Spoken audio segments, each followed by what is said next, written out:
And now we're back after I accidentally pressed one extra button. I did It's not want to. alive. It should be alive. It's Eh, alive. Though I might have confused my computer trying to hook up a virtual camera that does not exist.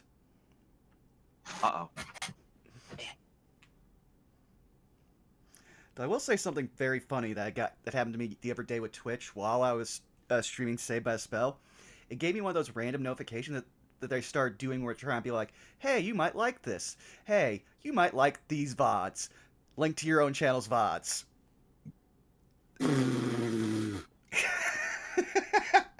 I would hope I liked them. I was in all of them. I don't know. That's not always universal. I don't like my own shit. Well, that's what you got us for. That's valid. That's a valid point. Got him. Damn.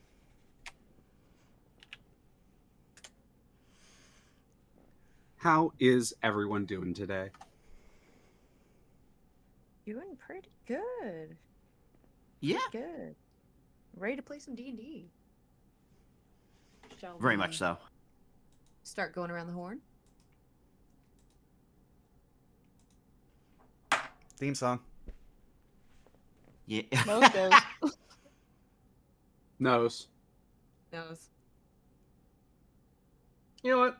I'll go first. Oh, yeah. Hey everyone, it's me, Xanos Grim, also known as Zan, also known in some circles as Zanny. Any of them are fine. You can catch me over my Twitch channel, twitch.tv/ZanosGrim, Mondays at 7 p.m. PST, where I run a D&D campaign for a few friends called Stalwart Souls. Then you can catch me over on twitch.tv/Distortion Devil at 1 p.m. PST for some Vecna Eve of Ruin, as a very funny other bard, very different from this bard today, but still very fun. Then on Thursdays, twitch.tv/MontyGlue at 7 p.m. PST for some more Dungeon of the Mad Mage. I'm a player in that one as well, a very sad human fighter. And then back on Distortion Devil, twitch.tv/Distortion Devil at 3:30 p.m. PST, where I play with the lovely Saris here in a game run by the lovely Leah here, called Cassadore's Guide to the Cosmos. And then last but certainly not least, twitch.tv/The Unexpectables at 6 p.m. PST every Saturday for some Gateway, which is a Fallout game run by a very good friend of the channel as well. And that is me, so I will toss the Talking Skull over to Skelly. Yeah. I'm Zan's favorite. Hi. I'm Scaly Alpha. I can be found under the same names under Blue Sky and Twitch. This week, coming up is the start of Art Fight, so it's time to do a lot of art and throw a lot of gift art at a lot of people. So that's going to be the primary content for the month of July. However, there's still going to be the Abiotic Factor collab that we're taking some newbies through on Wednesday. By the way, Zan, the Cold Fusion update is launching late July, so I me and our know. time. I'm excited. And other than that, we're going to be let me think what else. We're going to continue the Control playthrough on Tuesday night after I do some art. And then Friday, I'll be here for Outlaws Gambit here on Vaughn's channel. Other than that, that's really it for me. I will pass it over to Leah. Hi, I'm Leah, Amusing Thalia at Blue Sky, Twitch, and that's pretty much all I'm on right now. On Mondays, I'm on my channel on Twitch. I run a rotating D&D game, or not D&D game, rotating TTRPG game where we check out different systems except D&D with some pretty cool people, Ray and Aqua, very cool people.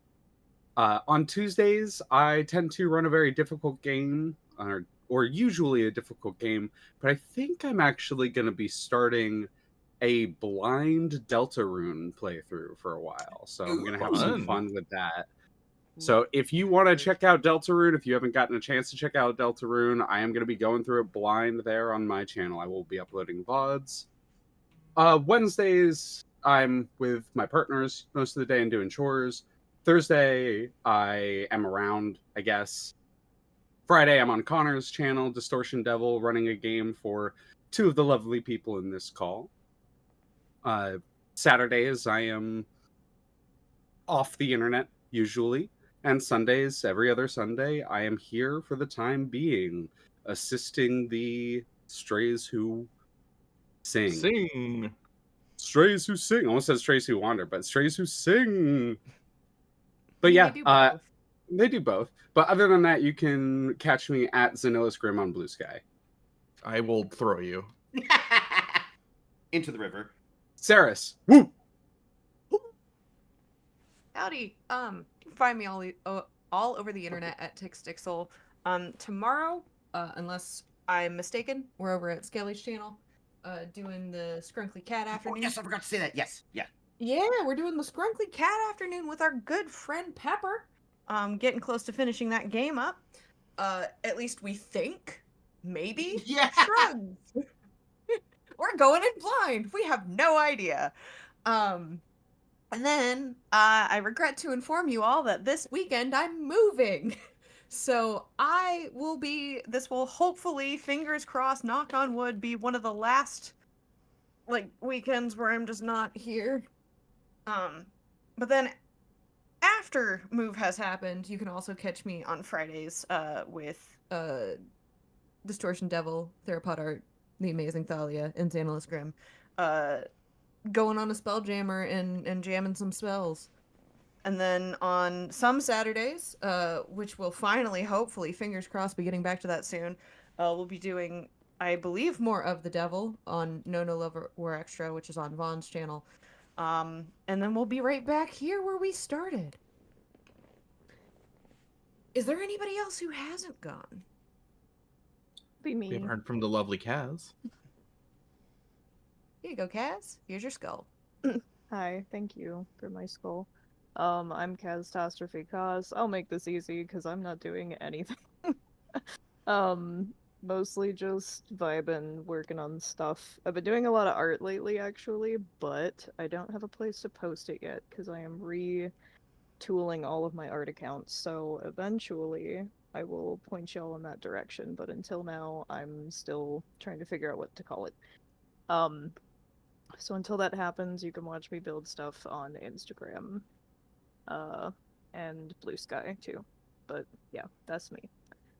So I guess that will leave Vaughn to take us off. Yeah, hi. This is really easy for me because this week all we have is Outlaws Gambit on Friday. Wow, that was a lot. But yeah. Woo! You already found me here at twitch.tv/burnoutbon. You can find me on Blue Sky and YouTube at burnoutbon and on Patreon Burnout's Bar. Like I said, we have Outlaws Gambit, where this week we are actually going to have the scientific experiment. Is every odd-numbered session we have going to be us getting into a bar fight? Incredible. Yeah, because if it happens, at this point, it's got to happen now every time. But yeah, that's pretty much all for me, so I guess all I can really do is play our lovely theme song so we can get this underway.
I think you're gonna have a fun time. I'm very excited. It's a cute little romp. Makes you feel some things. Yep, Um, I have heard it is extremely gay. Yeah. Oh, Oh, yeah. yeah. It does not shy away from the gay. Please tell me that that was the thing that we returned to. Oh, I've been in here for it's a lovely romp and it's very gay. Yeah, okay, good. Good. And welcome back to the Fourth Wing cast. Anyway. We're talking about my home video. No, unfortunately, Fourth Wing is not gay enough for this. No. Don't No. put that. Do I'm not gonna put that stop you evil right on there. me. Audible has tried to suggest that I read Fourth Wing. Nah, there's better fiction out there. I know, Oh, yeah. but I was like, What a how- Luke mild take. Luke Mild, is that Luke Cage's like cousin? Yep. Mm-hmm. As opposed to Luke Spicy. Luke Yes. Spicy. Luke No, Caliente. But I say that's what he calls his family account. All right. Well, with All that Right. out of our system, would anyone like to do the recap for this session? Nose goes. I have inspiration, so if anyone does not, feel free to take it. I also have inspiration. As do I. Yeah, me too. Well, in that case, go ahead, Skelly. Oh, I said I have inspiration. Well, I mean, there are two options here. Either someone can go, or Well, I can go. so as not to delay, I will be happy to describe what we did last time. Absolutely. Go for I'll it. tell you what. Next stream, if no one still doesn't have the inspiration, I will do next time. Alrighty, I appreciate the volunteer. Well, to recap where our glorious strays had left off last time, after resting in the inn and gathering themselves, finally finding a place to recuperate and laid their heads underneath solid ground, the party woke up. And after reconvening with Clem in the local market area, Clem brought them to a mysterious figure, a friend of theirs. And after some exchanges were had, cards were read, fortunes were told, paths were set, promises were made, secrets were found out, a letter was given to Branson, the party split briefly, patty cake was learned, weapons were commissioned, and now we find ourselves as a group heading down to the outskirts, the Outtown, as it's called, of the town, city, or township of Scald to investigate a disappearance and the ruins of an ancient keep. Thank you for that. If you would like, pick one additional skill to temporarily have proficiency in for this session. And I'm going to take performance. That's pretty good. Mm-hmm. And if I remember correctly, we ended the session entering into the Outtown. was it Outtown or was it the keep, the old keep? I believe we I were at least at a believe- guard station. Right. If I remember correctly, you had just left the portion of the city that is walled, thus entering into what you all remember as this very tall, very decrepit, scaling keep.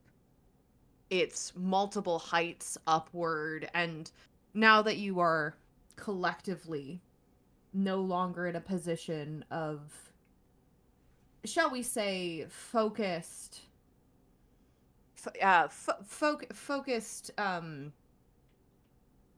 focused determination, I would like all of you to roll me a perception check, as for some of you, this is your first real time getting a chance to see the area. Perception 18. 11. Alrighty. That's a 7 for me. 15. If I may, Saris, use the stats instead, partially due to familiarity with the area, of Omen to kind of take a look around and report back to me. Because I myself am primarily focused on leading the party there. Sure. Also, give me 2 seconds. I just noticed that my mic didn't even pick that up, so I'm gonna adjust something really quickly. But yes, you may do so. The stat difference is incredibly minimal, as I have a +0 to my perception and they have a +1, but I think it just makes more sense. Sure. There we go. 6. Amazing. Okay. This feels very apt, and I will say, for the sake of things, Elena, we are Yes. going to say that there's 2 parts to your perception. Right. You have the option in this moment of either seeing through Vern's eyes or exploring, shall we say, or perceiving through tactile. Which would you prefer? Let's go with the latter option this time. Okay. I like the idea of her trying to get the senses down that she's going to experience out here first. Okay, perfect. So, I am going to work my way from the bottom and then work towards the top. On a 6, and feel free to, shall we say, flavor text this as you would like, Leah as Clem. With a 6, it's not that you don't notice anything, or that Omen doesn't notice anything. The way that I would understand this as Omen is more so in line with an idea of familiarity being a distraction. You know how when someone has been into an area so many times that they just stop looking? Yeah. Yep. Yeah. And that is kind of what I was thinking as well. So what Omen are they still in bird form? Yep. So Omen goes up. And what I mean by that, right, is that upon reaching into the first portcullis and entering physically into the walls, right? There are 2 towers of this keep. You are standing right now in this in the center of one, of which is hexagonal in shape. Omen has opted to go straight up this tower into the top of the keep, and you notice, mainly upon going upward, that Omen notices mainly that there has been a lack of change since the last time that you have been here. There is a couple of bird nests that would, and in this makes sense that it would catch Omen's eye, that have started to form, which to you would strike you as a bit odd, considering the fact that we are in later spring, early summer timeframe. And from that knowledge, from that understanding, this is not the time of which birds nest. So the fact that there are some bird nests that are starting to appear up in this tower, like they have not been fully formed, though distracting in a way, would be the only thing that Omen really takes note of. Mm-hmm. No, makes sense. I'm more keeping like my eyes out for everything else going on around us. Absolutely. Like my head's on a swivel for being out here, especially with what I heard rumor-wise, of what happened last time these folks were in Outtown. For sure, absolutely. And moving to a festial, you find yourself also a bit distracted. The last time you were in here, there were mentions of that I believe I mentioned that there were observations of the lot of you noting the shadows growing longer here, as if you stared at them for too long, they almost shifted in their shape. And to you, a Festial, what strikes you as odd is as you stare a little too long at one of the shadows of your companions, you notice a smile that does not belong to them form into one, and I would like you to make me a wisdom saving throw. Oh. That'll be a 13.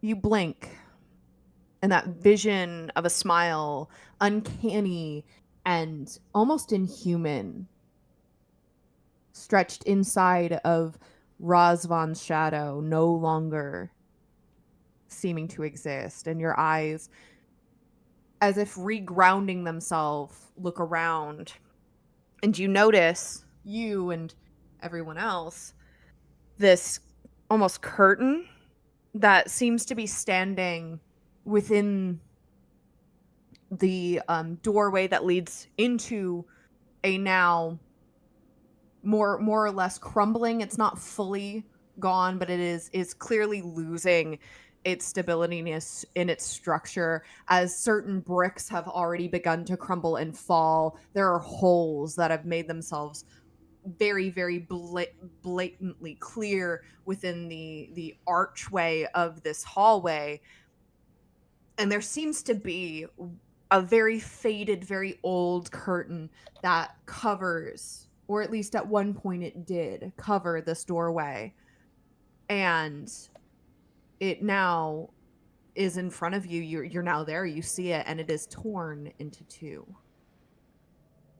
And it strikes you as, yes, it was probably here this entire time, yet you never noticed it.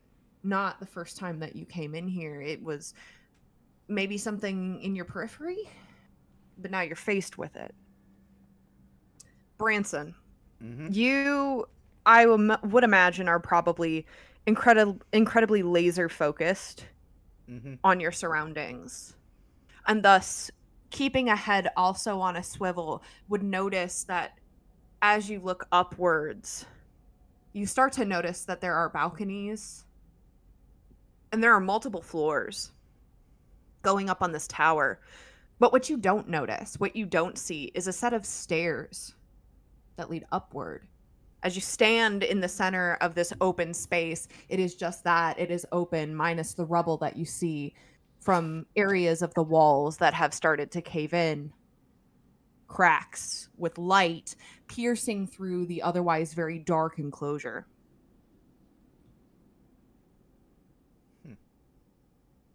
Lena. It's almost as if the stillness of the ground and the surface of the walls around you, as your hand brushes the bricked surface, seem to be in dissonance. The earth below you stable.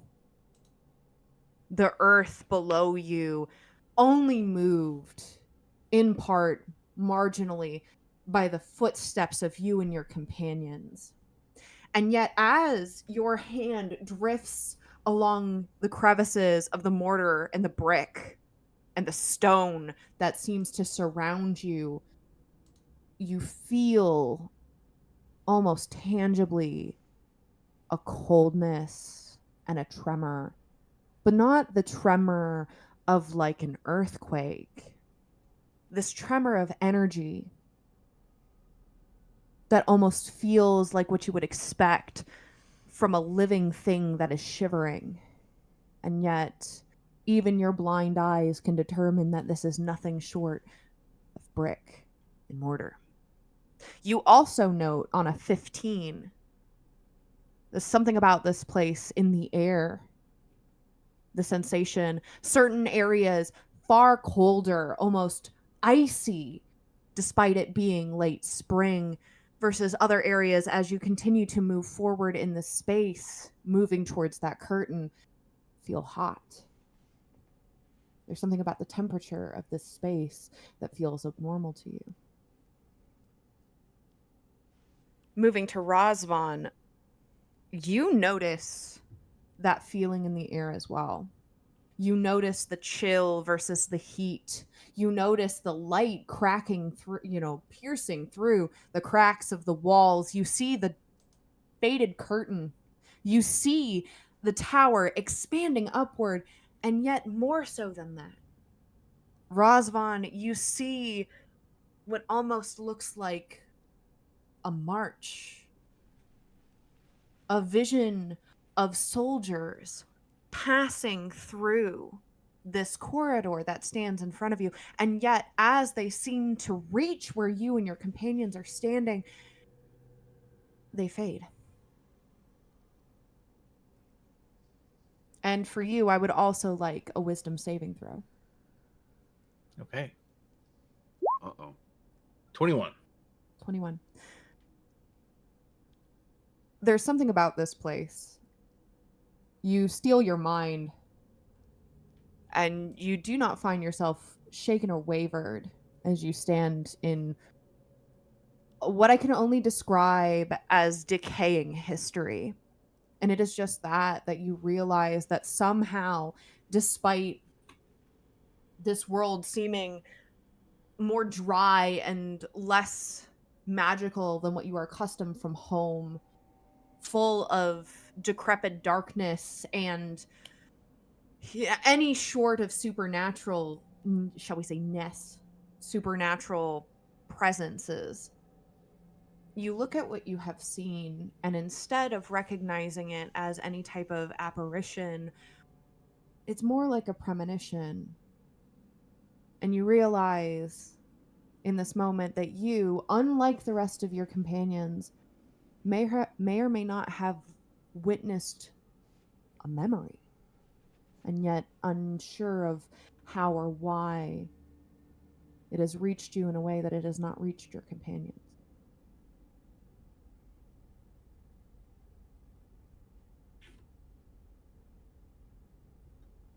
This is the space that you have entered. I ask you all now, do you choose to continue forward with purpose and just continue to walk through the corridor, the straight and narrow that will lead you out into the open and, as you know, eventually into Outtown? Or do you wait? Do you wander a bit? Do you explore? You have two options in front of you. What would you like to do? And how would you like to respond to your surroundings?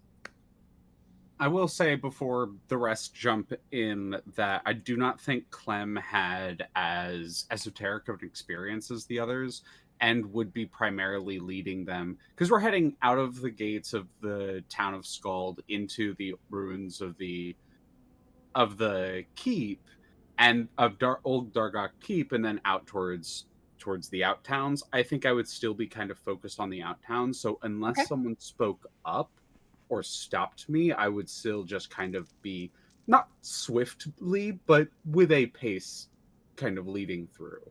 Sure.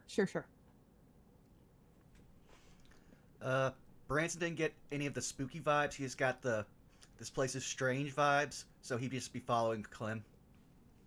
Okay.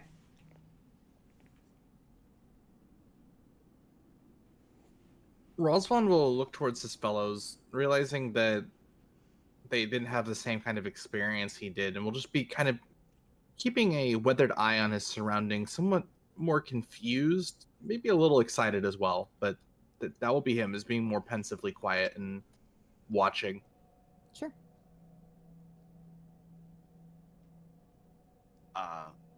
Lena probably would look worried about the location, kind of like after like touching the brick in the wall and getting that sensation, and would say like,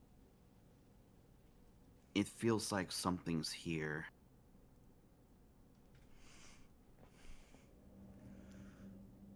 I'm sorry, Lena. What was? Did you say something? I get a strange feeling about this place I can't quite put my finger on as she kind of like moves her hand away from the wall and like Ah, looking at the yes. This is the old Dargart Keep. This was once the main keep of Skald, actually. It is now, well, I would say no longer kept up to the same extent that it once was. I have my own misgivings about the location, though it is curious you were to point it out. What is it that you feel is odd about this place? I felt something strange when I set my hand on the wall, and the temperatures don't seem to make sense in the area, she says, kind of like rubbing one hand with the other. Yes, Strangely lack of one cold. sense does help with the others. Upon hearing that, Branson's My, gonna stick his tongue out and scent the air. Detective feeling good. Okay. I swore I felt maybe I'm a little too on edge, but I swore I felt something move in the wall. Well, It was let us ask tiny. your friends. And did anyone else see or feel anything while we were passing through? I myself was focused on Omen, and I was not paying attention to our surroundings as I could have. You're just gonna watch as Branson's sticking his bifurcated tongue out in and out of his mouth, like while looking up at the sky.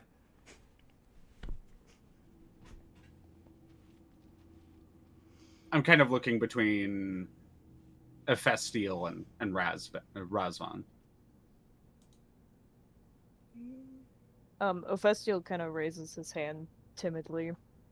Uh, yeah, I saw some faces in the shadows.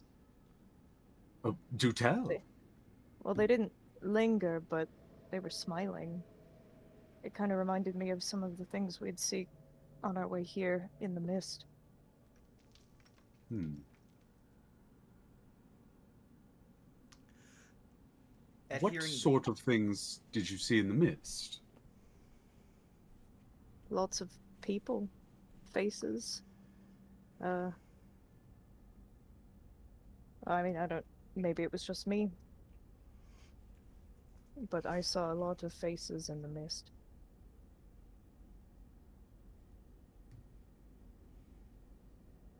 Razvan? Upon our arrival to Garticus, or perhaps even before, it is difficult to say. So much things that would be perhaps considered not normal had been caught into my eye. This seems different though somehow. I can't quite place it. Like a memory that is not mine, yet I still feel some attachment to. I'm perhaps not making any sense, but it I apologize, Clem.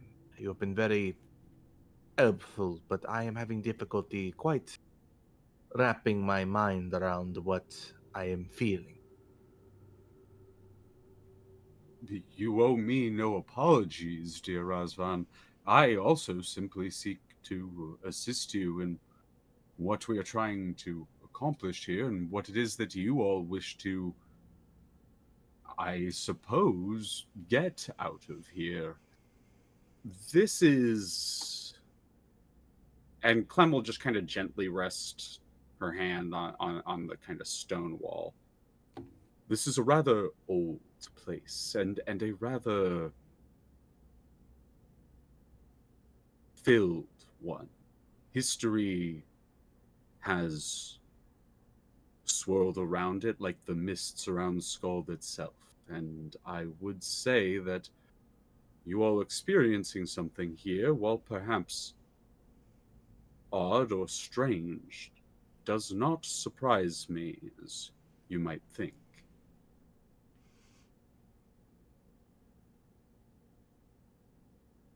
Is this place Well, I suppose I should ask, what do you know of this place? Clem will take kind of a quick look around. Where are we? Are we like around people at the moment, or are we in kind of So an you are isolated section? completely isolated in the Dargok Keep, and you would know that you are currently standing relatively towards the end, right, of the northern tower. Well, this is the northern tower here, and we have headed mostly through it. If we continue onward, we'll reach the Outtown rather shortly, but that is merely the location. What I know about this place is complicated. It used to be the Meistersinger's home. This is where Skald was once raised. This is where the keep was held, and this is where the soldiers stood. I do not know the specifics, but at some point in history it fell. And the keep, I gesture kind of back towards the town.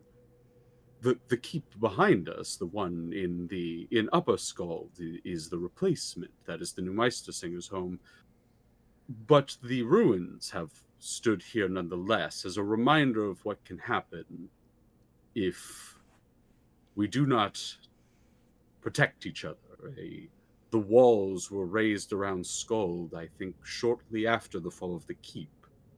Though, again, my memory could be failing me to an extent. I am not from here. I have had to learn this myself. The last bit I will tell you, and I kind of glance towards Lena as I say this. I have seen some individuals here, late at night, people I don't trust. And it is my hope that at some point I would like you all to assist me in investigating this keep in totality. I feel there is something it is hiding that we have yet to find. I would be happy to help in what way I can with that. Seems like I'm able to sense something here out of the ordinary. Maybe it can Yes, help. you all are rather special, I will say.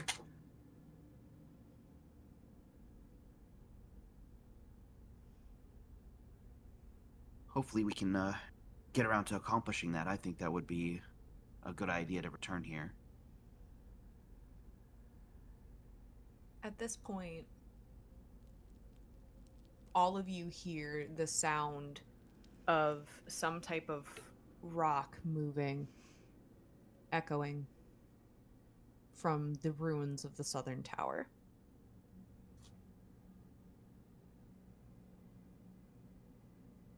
Yes, Omen heard something in the southern tower.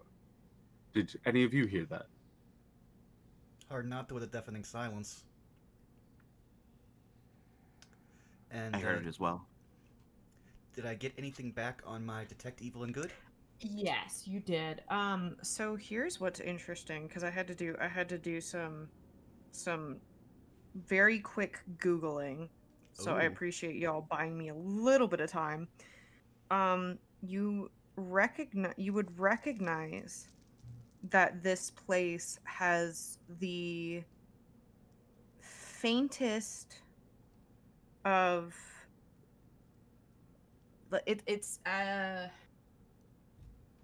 trying to think of how to frame this, right? Because what you sense, this place has like the residual, right? The residual presence of being desecrated. But it doesn't the thing about it is it doesn't feel fresh. Do you get what I mean? Hmm. Like, this land that you are standing on is desecrated, but whatever desecration happened must have been a really long time ago. Well, I can tell you why people would congregate here now. I assume when the keep fell or sometime prior to that, Someone did something very, very, very evil here, because as I sense a very ancient desecration.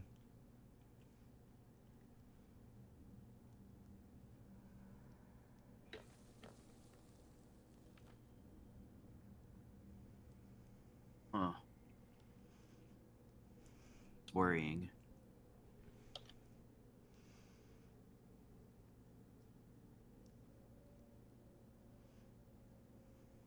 Uh, should should we investigate what that noise was now, or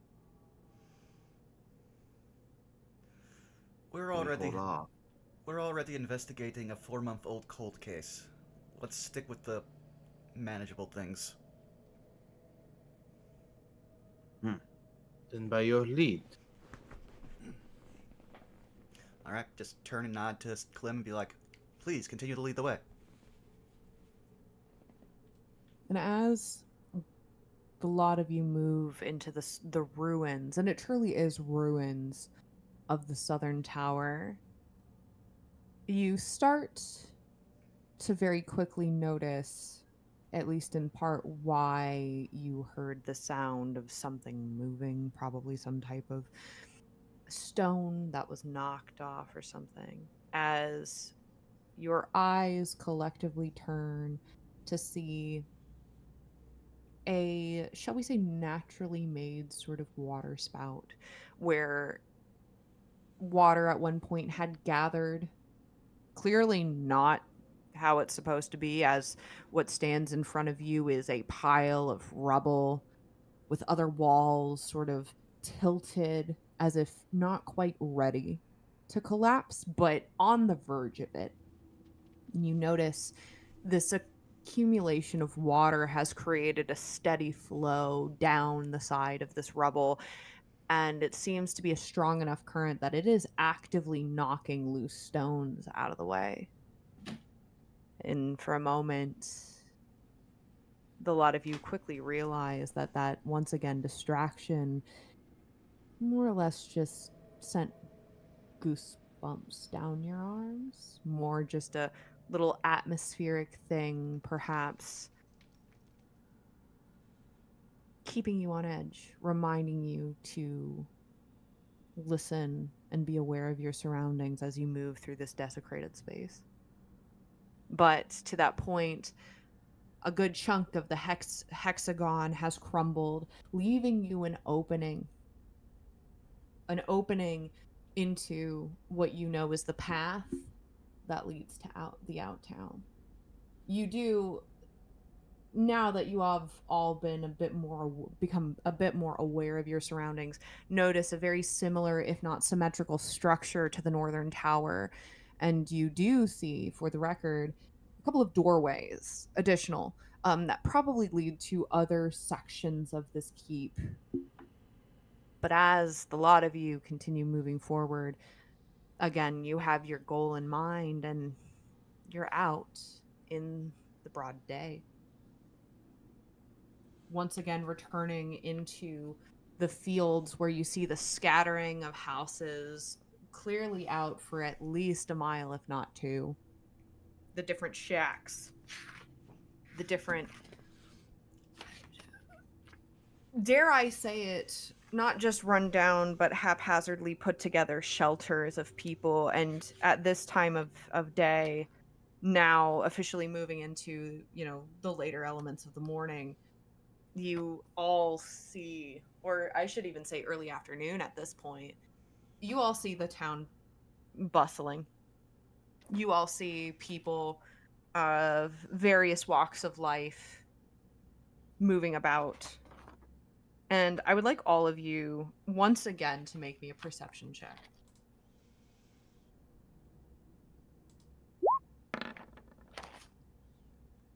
18. 12. That's an 8. 16.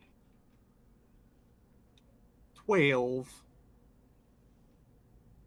This feels par for the course.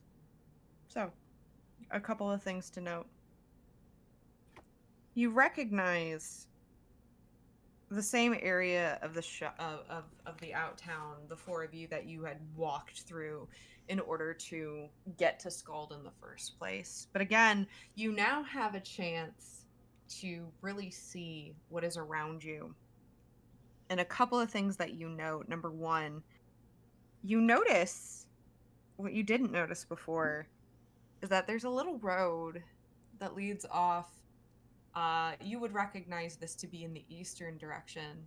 Right now, currently to your left, but it is in the eastern direction. There's a little road, and specifically, anyone who, it's pretty much everyone but a Festial, I'm so sorry, notice a line of buildings and tents all close together with buildings and Frankenstein tarps, all of which are colored quite literally black.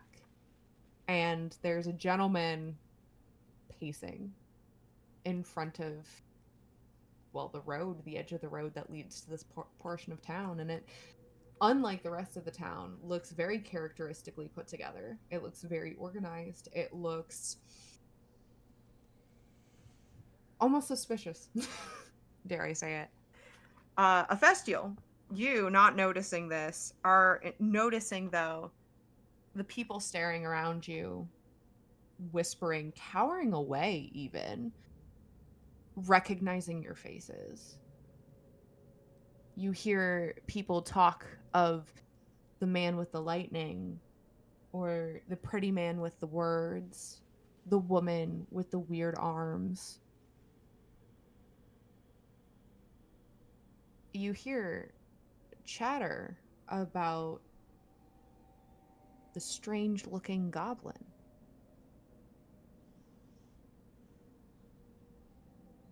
The rest of you, in addition to noting this stretch of the Outtown, quickly notice the specific shop in question.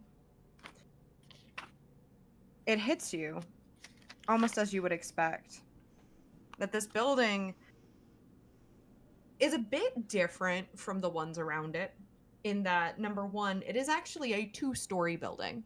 That is the first thing that catches your attention. It is still a bit of a patchwork build, as all of the different pieces that make up this building don't look like they belong to the same building. They don't look like they should be from even remotely like the same structure. You even question at one point, with that 18 perception, Branson, you question at one point if someone just took like a giant piece of broken marble and like put the rest of, like, built the rest of the building upon that specific piece. But what you all in particular really notice is the sign.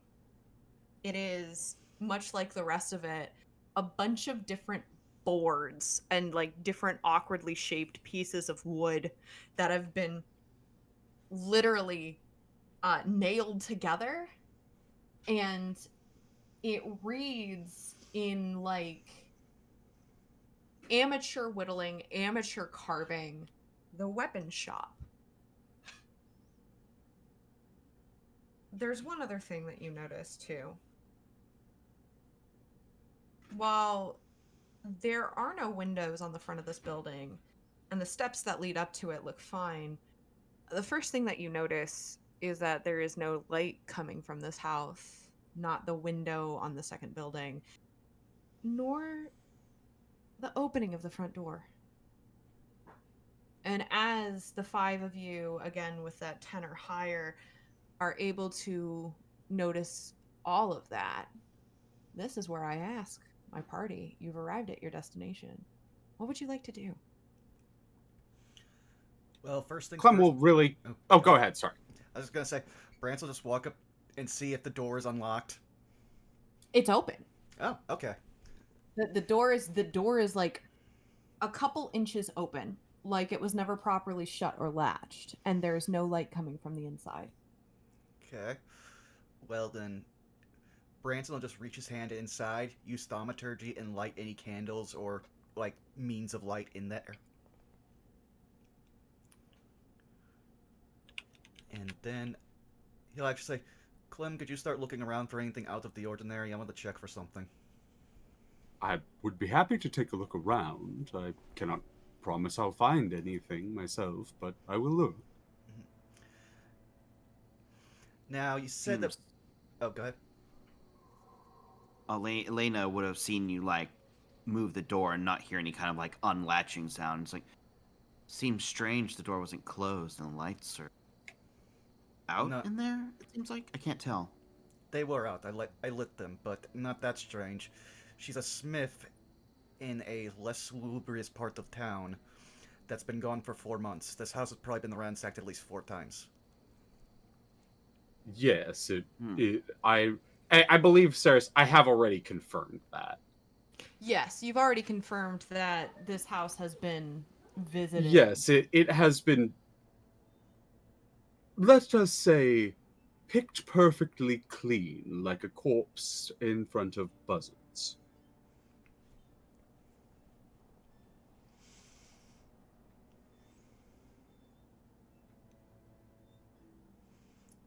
But we're not here for rewards. We're here for information. Mm-hmm. And while he's saying this, Branson's going to peek around. And I know you see people are already noticing us. Branson's going to look for a very specific type of person who might be watching us. Specifically, he's going to look for an urchin between like 12 and 16 and see if they are staring and just not even hiding it. Yeah. With that, I'll carry over that 18, and we'll say, yeah, yeah. You see like a young person, a smaller child who's kind of peeking out from behind a building and is staring, watching. Branson will look to him, like give a nod in his direction, like come here, and then tap his coin pouch. Roll me a persuasion check. Oh lord, this is gonna go great. It actually did 19. Yeah. Money talks. The child stares at you, stares at your coin pouch, looks around as if checking to see if anybody else is watching, before then slowly crossing over to where they're not going to immediately come up to you. They're not going to come like straight up to you, but they stand about 5 or 6 feet away from the group as a whole. All right, Branson will reach into his coin pouch, bring out a stack of 3 gold. Then he's gonna split it between his thumb and forefinger, like pointing at the kid, and then beckon him closer. Beckon them closer. I didn't. Yeah.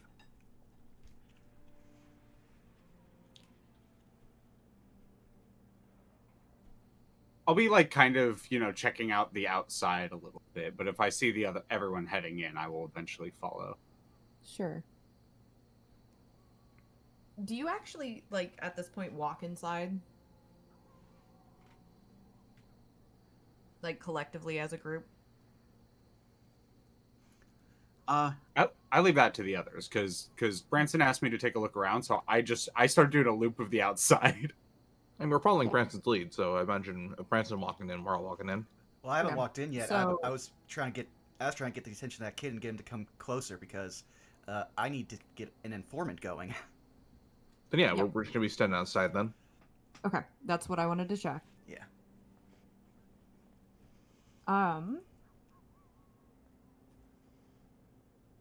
So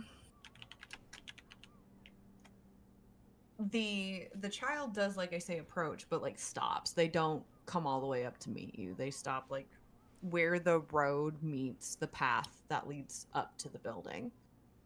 Hmm. Do they seem to get spooked if I take 2 steps forward? Just a bit, yeah. They like try to keep their distance a little bit, but aren't trying to be super rude. He'll be like, "I'm here to offer you a quick job."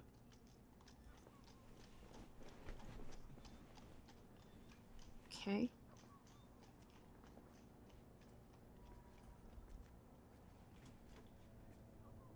They just kind of nod and are staring at you. Did you know the lady who lived here? Shakes his head. Well, if you know anyone who might know the lady who lived here and might have seen anything strange going on around here, that'll get you 1 gold. If someone knows a lot about it, but too much for you to remember, you send them this way. That'll get you this gold. You get the 3rd gold when you have proven you have not wasted my time and sent every person in the village here to waste my time. Roll me an intimidation check. Okay. 15? The kid slowly nods and like kind of like looks about and then asks, "Do I leave now or?" Yeah. Head up now. We'll be here for approximately 2-ish hours. Come back then, Okay. and if you haven't wasted my time, you get the other gold. And he just puts the 2 gold down on the ground, and then he starts backing up. So that way the kid doesn't feel as Okay. scared. Okay. And the kid will go over, pick it up, and then scamper off full speed. Well, he's just gonna turn around. Well, I've either wasted 2 gold, or we will finally get some answers. Now let's check inside the house. That was very well done, Branson. I think if that goes well, it should do a good job at perhaps smoothing some of your relationship with the community out here. We'll see. That being said, I met a lot of kids like that growing up. They would like to hang around the caravan whenever we would stop in towns. They're reliable if you show them that you're not going to waste their time as well. Now, let's get inside. As he starts already scenting the air as I'm preemptively do. Oops, wrong one. There we are. Detect magic. Okay, cool. So for my sake, Clem, you're heading around the outside perimeter, correct? I'm just doing kind of like a little bit of a loose sweep of the outside before heading in and fall rest. Okay. So then here's what I'm going to do. I'm going to address that very quickly, and then the crew that heads inside will discuss what's on the inside. Yes. So Perfect. as you are walking the perimeter, I'm going to give you a basic description of what you see, and then if there's any additional investigation that you would like to do, be it perception or investigation, you will at that point need to specify what it is that you would like to do, how you would like to do it, and then we'll have you roll. Got it. So first and foremost, you walk around the outside. Do you go from north to south or south to north? I'm just. This is like I don't want to sit here deciding for too long, and I don't think Clem would have Yep. a particular. So I'm just flipping a coin. Gonna go Sure. south. South first. Okay. So you head down the right side of this building. The immediate thing that catches your eye beyond the patchwork is the lack of life at the root of this house. It almost looks like there's almost like no grass, none of that tall wild grass that you've been seeing everywhere else in this plane. And there's nothing really immediately, again, without any checks to note, except when you get to the back end of the house, the most eastern portion of the house, 2 things catch your eye. Number one, you see actually a handmade stone forge plus a chimney that goes up on the northeastern side of the house. Like that corner, literally there's no corner there. It just is this circular cylinder, this forge, this cone that goes up. The other thing that catches your eye is the fact that in the back wall of this building, there is like a wooden plank that has just been leaned up against the back of the building. I would take a peek behind that. Yeah. Hello, it's a hole. You see the inside of the house. Hello.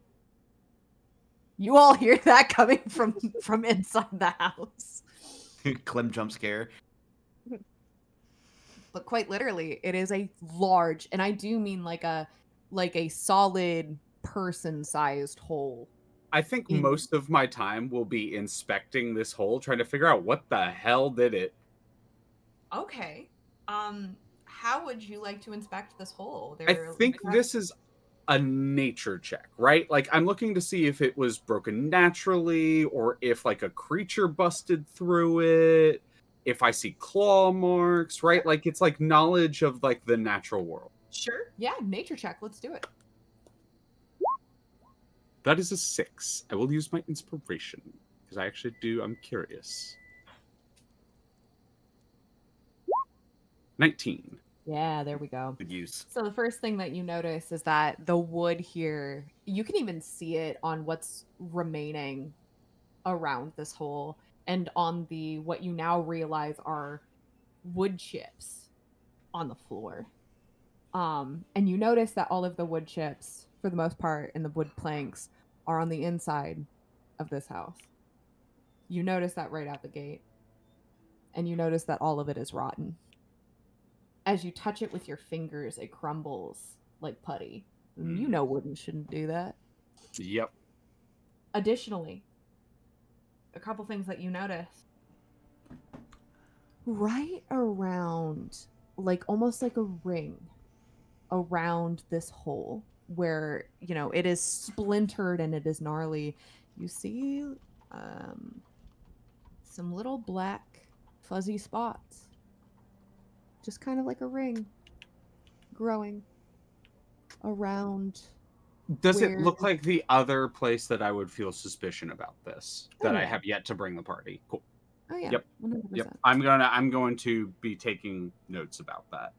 Yeah. And much like me for this character, Clem pulls out like a little moleskin notebook and just begins like sketching a little bit, but mostly like writing things down. And that will take up all the rest of my time for the scene. 100% it will. One last thing that I will want to note as well, just because this is you got a 19 on a nature check, is you also see evidence, just a smidgen of evidence of constriction on some of the planks on the floor, and you notice just like an immediate, like what you see on the immediate other side of this hole is you see strain in the floorboards, because you notice that this floor, unlike other floors usually in Outtown, because a lot of people can't afford to have flooring, this patchwork wooden floor on the shop, it looks like, from what little bit you can see, it looks like something was constricting the wood, like almost trying to pry the floorboards apart in some spaces immediately around the hole. I think when the party makes their way back to Clem being back here, Clem is like ripping up the floorboards at this point. Okay. And we'll Like, get and to that will be when they get back. Yeah, when they get to and me. We'll get to that when the party reaches you. And with that, I'm actually for the rest of y'all going to ask you to roll me some initiative, Oh shit. Okay. because it's going to be easier when exploring this place for me to be able to go give you a yes. description and Yep. then be able to determine who's doing what. Oof. It's a 1. I'm You're doing having great a bad tonight. night, buddy. Kaz, It's reflective of my physical state. Kaz, You know what? I would like to thank you. Because in every game that I am in, I am somehow the bad luck roll pariah. Except for you're this welcome game. for Ever taking since that you away from joined, you have like removed all of my bad luck and taken it upon yourself. And I just want to thank you for being the sin eater. You know what? I will fall on this sword for you, Zan.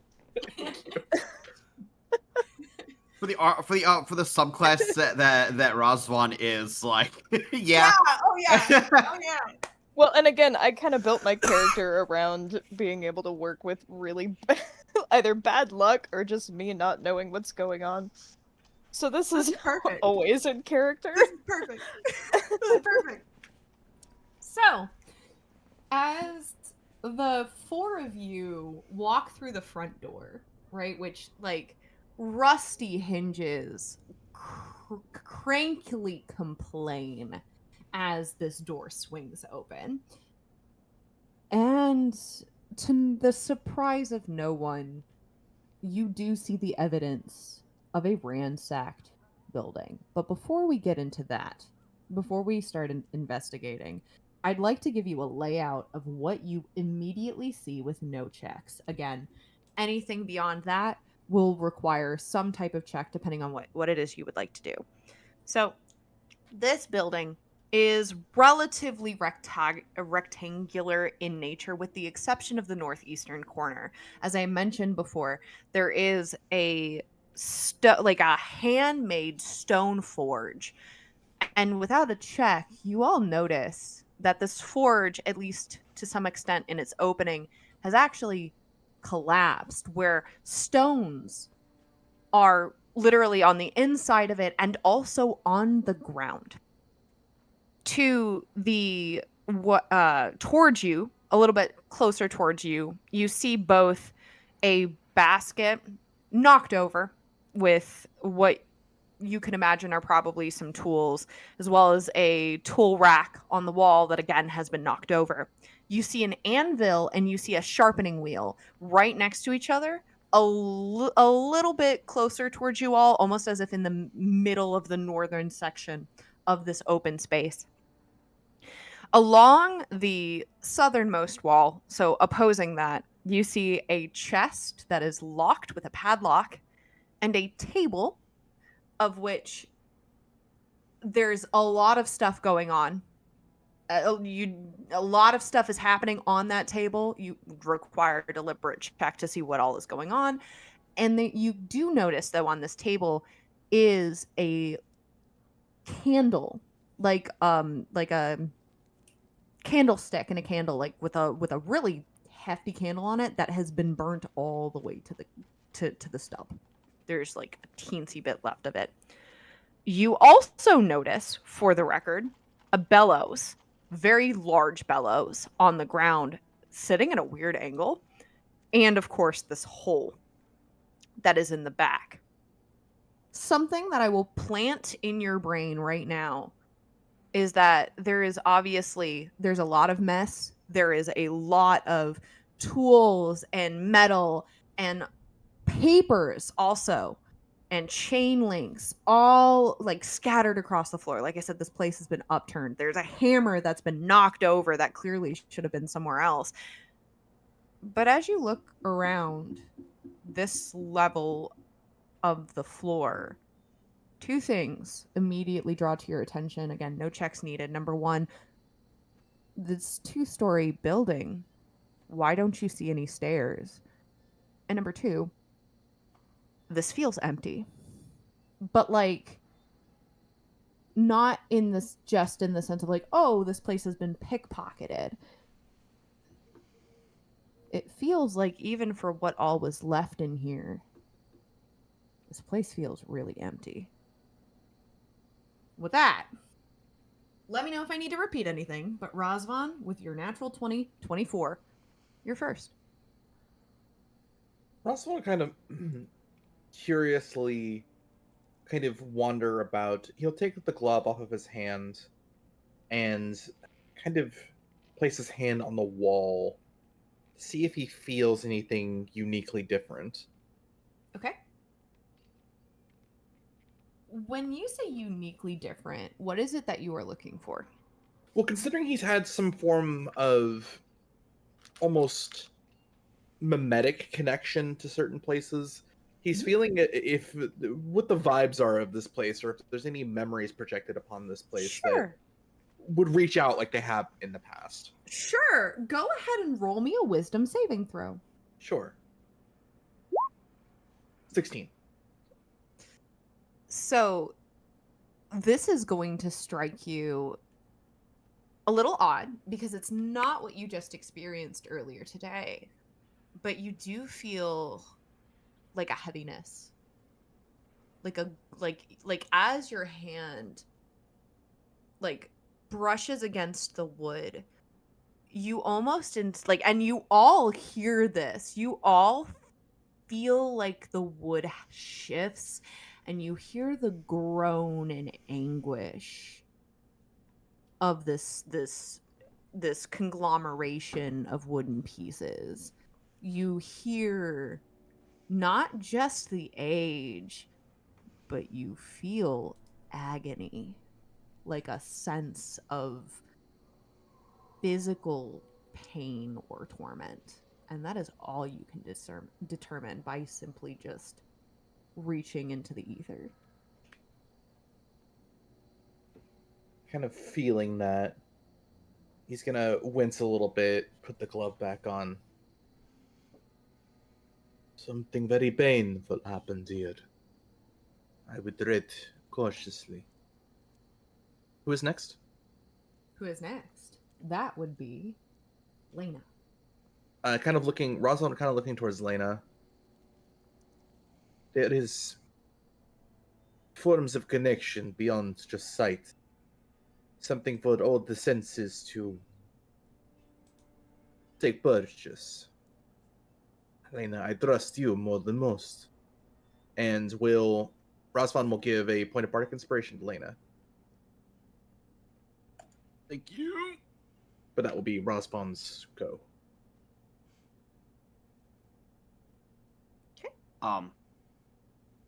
Lena will actually have Vern stay outside on this run, probably maybe perched up on the building or something, and she will navigate the place herself. She will actually go up to you first, Rosvan, and be like, "Thank you. I appreciate your encouragement. I will see what I can sense. In case you see something that I can't." And she will do something the party's only seen one other time before. And she will reach up to the one loose end bandage that hangs off her face. Mhm. And she will use one of her like sharp like wooden fingernails to just like cut that bandage off. Like a small little like bandage swatch. And she will hold it out to Razvan and say, "If you could hang on to this, just in case something happens." Of course. And I forget who it was that I showed this this ability to last time. But when you take it, there is a slightest pressure in the back of your head while you hold it, but it doesn't like commit any kind of like harm. And you get that strange feeling like you're being watched, but you know it's from Lena. As she will hand over an eerie token. Oh.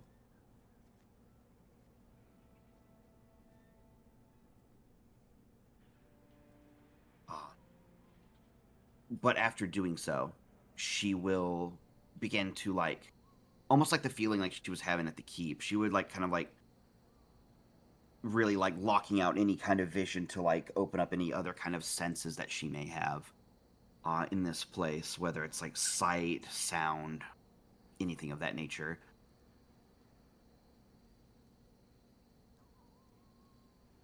Or smell, sound, sorry.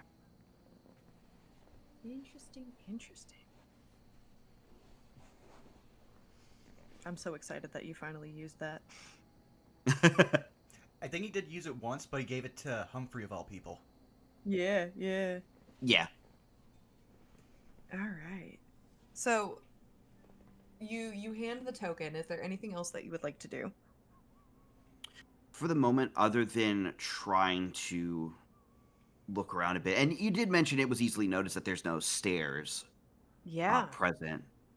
That would be one thing that would be very curious to her, as she's like opening like things like scent and sound and the like, and as she focuses, she's like, wasn't this building tall enough to have finished attic or another level?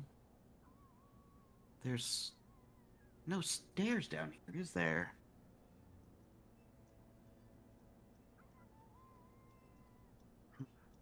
Do you wish to look for a staircase? Yeah, like somewhere where it would feasibly make sense that, hey, maybe something would have led up here, but something's different. Okay. Is there a specific area of the room? And again, I can reiterate to you where things are if necessary. Is there a specific area of the room that you would like to investigate for stairs? Um,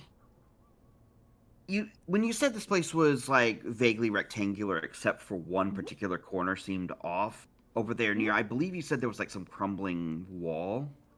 Yes. Um, So there's a corner that's been carved out to make room for the stone forge. The forge is partially collapsed, yes, but also immediately beside that, which you would now notice Clem is standing there taking notes, is this hole in the wall with the planks of wood spilt out around the ground. Immediately noticeable. That's what you see in that area without any checks. she would look kind of near there. It feels like maybe because like she's thinking that like okay, the forge is there, so that means maybe if like upstairs was furnished or anything at all, maybe it's also used as like a secondary heat source upstairs. And she would probably look for a staircase somewhere near there, or maybe signs of where one might have been. Sure. Go ahead and roll me an investigation check. Okay. Not the best at that one, but that's okay. Ooh. You like are you are would you like to describe how this fail looks or would you like me to? Oh, absolutely. I like she starts going over that way, and have you ever seen someone do something that just grabs your undivided attention? And she starts looking over there, and she just sees Clem just ripping up the floorboards, and she just stops and just watches. Like, Clem's what are finger, they like they put doing? a finger to one of the floorboards and it just goes into the floorboard. And you see her cock his head and then kind of digs the hands in and just starts ripping up floorboards. And you actually get a sense Clem's really fucking strong. Like there are quite a few times where like the floorboards just snap, snap. Yeah, that would get her undivided attention. Just interrupt that check entirely. For those who are listening in the future, that is a natural 0. Yeah. That is a natural 0. Yep. All right. And Don't with look at the that number on the other side. natural, It's not there. you're good. It's a damn shame that 19, you know. Um, But yeah, um, that'll do it. It just her yep. entire attention is For just now this like turn, watching yep. Clem. And that will bring us to Branson. So I already cast Detect Magic, so I'll be You going did, and here is what I will tell you: is you do detect necromancy. You also detect. Gotta double check. Gotta double check. I'm so sorry. I had this in my notes, but I'm on the Listen, wrong Detect page. Magic is the bane of all DMs because then they have to be like, oh, I have to describe an actual like school Listen, for this. no. Here's the thing. Here's the thing, though. The thing about that though is that I plan and I prep for that. I just have to double check my notes, and it's on a different page to make sure that I have the right school of magic down. Okay, yes. So this would be this would be you see necromancy and you see conjuration. And it is a long and you realize what's interesting is that you realize that it is all around the area that Clem and Lena are currently investigating. You also see it around the forge. All right. Well, he will first investigate the forge because why would they be conjuring something either into or out of, like what could be a active forge, and just try to basically investigate it. Sure. What for just a little bit more? Yeah, Mhm. obviously, roll me an investigation check. But for a little bit more direction, what exactly are you doing with like? Because there's a lot here, right? There's the Mhm. tools. There's the fact that the forge is like you can kind of actually like reach into part of it, as some of the stones are like inside the forge. But there's also a lot of stones on the floor. Mhm. There's also again the floorboards. Well, basically, he's just going to check in because, like, he expected, like, when he saw, like, the damage and everything, seeing that necromancer was over there, he's like, okay, I know that they did something over there. That's the stuff that he Okay. can confirm. The other one Okay. being, yeah, it's basically the forge is the one that sticks out the most, so he's going to go try to see if there's anything visible he can discern. Okay, go ahead and roll me an investigation check. That's 12. Considering you were kind of vague about it as well, this actually feels very appropriate. Because what you notice now that you're a little bit closer to it, you notice that the conjuration magic seems to be like where it is residual, seems to be where the floorboards right at the base of the forge are. And additionally, what I will give you on an investigation is you would be able to determine that it looks like the forge was pushed inward. Like almost like someone tried to like push it in and out so that it would fall to the floor. Rather than the collapse happening from like inside the forge. So in other words, it wasn't like an explosion from the inside of the forge that went outward. It looks like something or someone tried to like smush it or like force a tower. Like you know how like when children will take like a structure of blocks and they'll try to do like a sweeping motion to get it to fall all over the floor. Mm-hmm. It's it the what you get from the, shall we say, motion or array of stones is that kind of seems to be what immediately happened that must have caused this forge to fall to the ground. Yeah, and then I'm just checking one thing here real quick. Do. Let's see here. Yeah, I'm pretty sure these floorboards don't seem to be like 3 foot thick. So, does it also seem like any transmutation magic might have come up from under the floor? Yeah. Since I already see. Okay. Yeah. Then Branson's just going to join Clem in just. He's going to take one of his hand axes, pry up an edge, and then just. I will say, and this will carry over to Clem as well, underneath the floorboards immediately, you do see what appears to be dirt, but you would both recognize that this dirt is not like still like flattened earth, if you get what I mean. Mm-hmm. It's with disturbed earth. Yeah. Yes, it's disturbed. Yeah. And with that, we are going to shift to a Festial. A Festial, what would you like to do on this round? I have a question. I have an Are answer. there any plants in this room? I would like you to roll me a perception check. Okay. Perception. 13. Oh god, everything went away. Okay. Yeah, you do actually see a couple of vines that are like piercing through again this area that a lot of people are gathering in over by the forge and over by the hole. You see a couple of like plant vines that are like squeezing between some of the planks in the wall and like are crawling up a little ways and then poking back out again. Okay. You also notice a couple of plants, just generic. Oh, well, I wouldn't call them generic, but like you know how like certain like wild. We often call them like weed plants, but like often wild plants just kind of poke up through like cracks of the pavement, so to speak. Around where the chest is, you see a couple of those little guys barely peeping their little leaves out between the floorboards. Okay. Do either of them look like they were older? Like, did the vines look older than the little weed plants, presumably?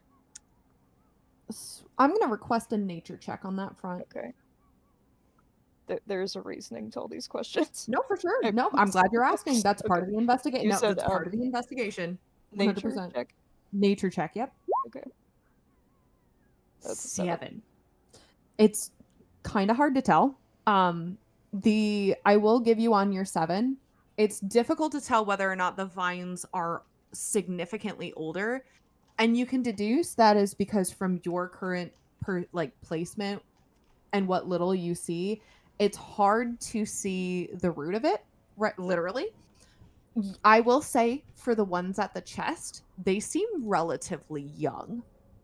Like they've just started to sprout enough to peep through the floorboards. Okay. I'm going to go to the ivy, and I'm going to use a spell that I have been dying to abuse. Speak with plants. Ooh. I'm so excited. um, he'll kind of kneel down next to where the ivy's growing from and run his fingers across the leaves, as if to, imbue them with magical power and wake them up. Hello there, can you hear me? Words. So strange.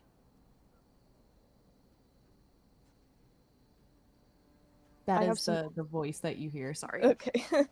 I have some questions for you. Questions.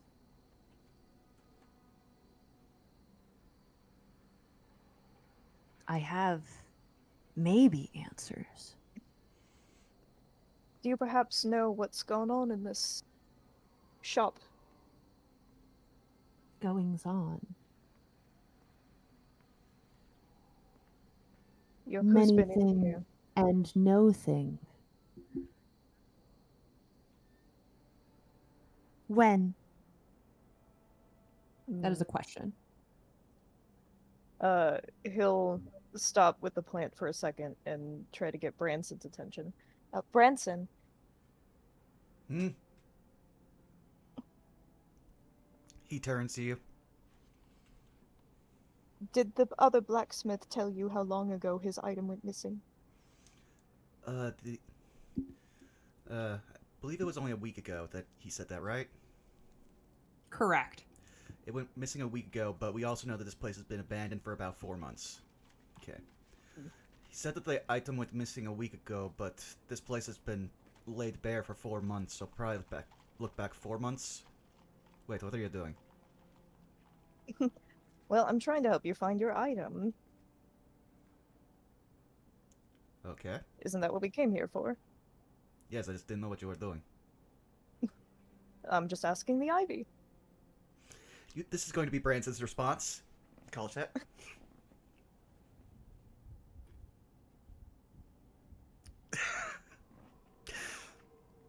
Alright, alright, druid shit, okay. Yeah, he'll turn back to the ivy. Approximately 1 week ago. Yes. Many thing. What is a week?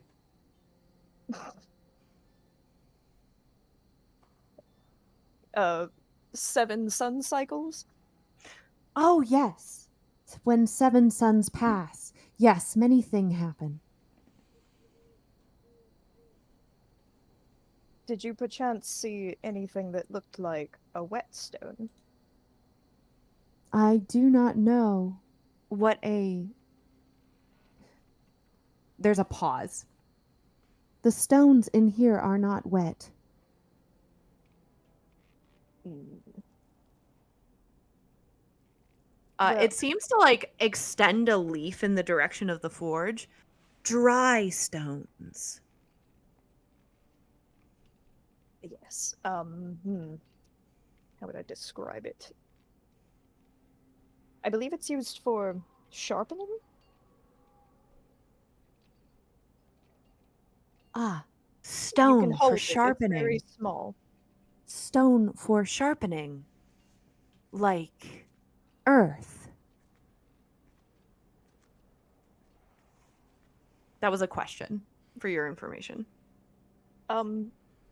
Perhaps it's a stone that is part of the earth, yes. But you run blades over it. It extends a vine, like a little straggly vine, in the direction of the sharpening wheel. Well, I don't think that's the one we're looking for.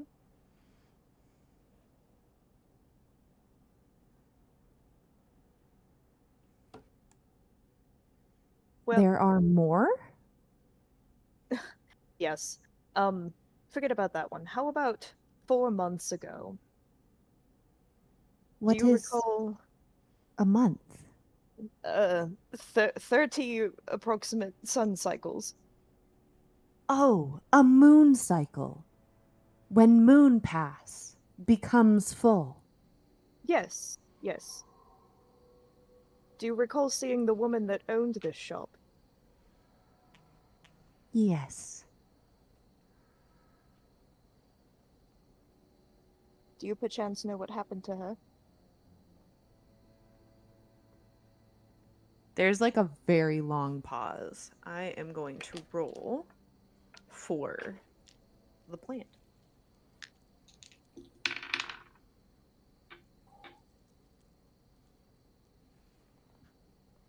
One day gone. Never came back. House became dry, lonely.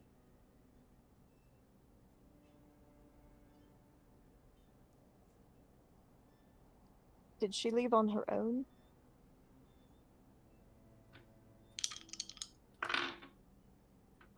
I don't know. Hmm.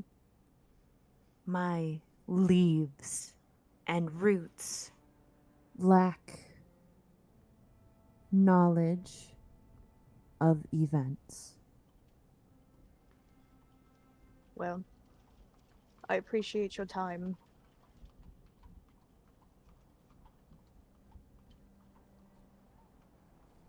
I appreciate human words.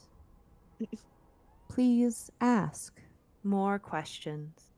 It is lonely in this house. Um, Certainly. And he'll announce to everyone in the house. Does anybody have any questions for the Ivy? Excuse me, I what? yeah, I love that everyone else is huh? What? Yeah, I I expected a lot of things today. That is not one of the things I expected. Oh, how Clem can talk to animals. I can talk to plants. The tree speaker. Yes, there were some in my village. So this one seems to have been around as early as the incident of the proprietor's disappearance. So if anybody Wow. has anything you'd like me Interesting. to ask it, it doesn't seem to know much, only that she just up vanished one day. Ask if anything strange just appeared in here, apparated. Okay. He will turn to the Ivy. Do you recall any instances of sudden, strange appearing items or people within that last 4 moon cycles? People, yes. Not the woman. Woman with long brown hair. Shaggy. Not her.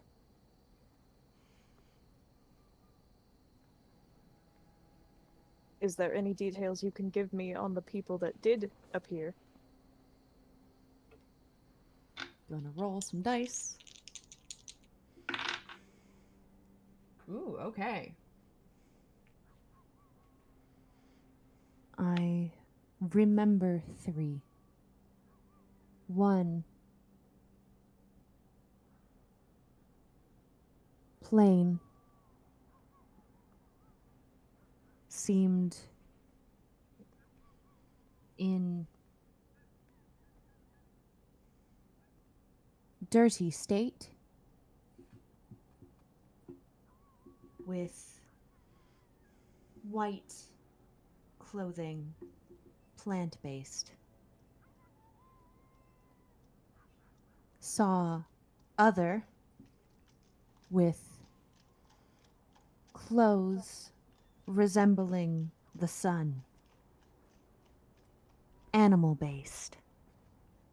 Not familiar. Saw third. Most recent.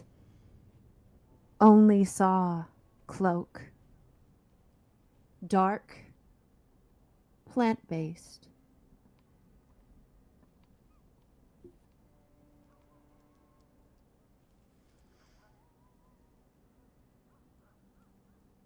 And these were all separate incidents. Yes.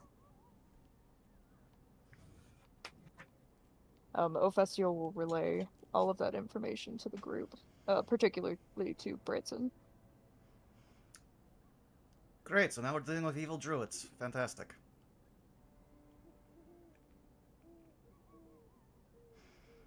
Oh, Branson, I'm afraid to tell you that you have been this whole time. I'm not entirely sure what a druid is, but if nature magic run rampant is what you're speaking about, then that is what it is. So you're evil? Because you said that's exactly what it is, and he said evil druids. Pardon? Never mind, I will... Ah, okay, we have 2 druids. I can work with this. Oh, I don't use. Mm. No, I apologize if I gave that improper impression. Festiel's magic is far beyond me. Mm. I can speak with animals because I'm a goblin. It comes in my family. Oh. I have some preconceptions to reconfigure, but okay. I believe there was an animal speaker, a warg, or some kind in my family long back, but I just have the ability to talk with animals. Alright, well, something has disturbed the dirt under the floor, which is already interesting. I'm going to see... Like, he's going to start, because we said the dirt was disturbed, he's going to see how disturbed it was. Like, again, if he could start more easily without putting any real force, try to start sinking his hand into, like, deep into the dirt. This is where I pause and say it is actually Clem's turn. Clem, Oh, my bad. what would you like to do? I am doing that. I am Okay. Branson. I will be. I will actually do a quick look around to see if there's anything that could be used as a makeshift shovel, and then. Oh, what about a literal shovel? Yeah, I was wondering if there would be, but I was like, it might have been stolen. But if there is a shovel, I would just So my response to that is it's not there. There are certain things. There are certain types of tools that, because of how, like, I'm considering, like, size, right, and like how obvious they would be amongst the many tools that have been tossed to the ground. But a shovel is very easily identifiable, and it is large, right? Even for like a forged shovel, right? So you do immediately yeah, identify. there's a forge here, so there would be one of the like coal Right. scoop shovels. Right. So there is a coal scoop. There is a, shall we call it, a forged shovel, if you will. That is Yeah. splattered on the ground, right on the other side of the anvil. Yeah, I will go over, grab that, and I will begin digging with that. If there's another thing, like another shovel or another equivalent, I'll grab one for Branson as well. It appears that that is the only one there. I will actually hand it to Branson then. Okay. And then with your check, then, did you want to check the dirt as well, or would you like to seeing assist? Branson going into the dirt side of things, I'm going to look over at Ophestio. Would you mind? I don't want to interrupt Branson. Would you mind taking a step around the outside and meeting me outside this hole as I kind of like pull myself out of like from beneath the floorboards and step outside? Okay. He'll nod and say goodbye to his ivy, and then follow Clem to where they Are pointed you out. still able to speak with other plants? I believe I'd have to cast the spell again. Nope, you have it for 10 Nope, minutes. I have it for 10 You have minutes. it for Okay. 10 minutes. Okay. I yeah. point at the strange growth circling the hole. Can you speak with that?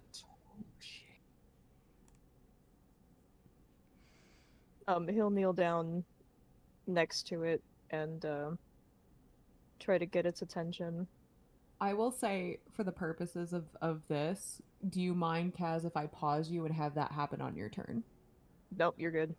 Okay, Yeah, cool. my turn was assisting, like backing Branson up with the shovel and then pointing a festial towards something interesting. 100%. And I will say, for the purposes of mechanics, Branson, if you would like to, on your when it gets to your turn, use the shovel on the dirt, I will give you advantage for the help action. Thank you. To that, Really quickly, because I have this ability and I am assisting, helping on my turn, I am actually going to use the ability Hospitality. And I'm going to give both Branson and I 1d6 temporary hit points. oh hell yeah! Sweet. Yee! I'm just gonna a 1d6 plus proficiency. So I'm gonna roll that real quick, and then you can move on. Or you can move on as I'm doing this. Yep, sure.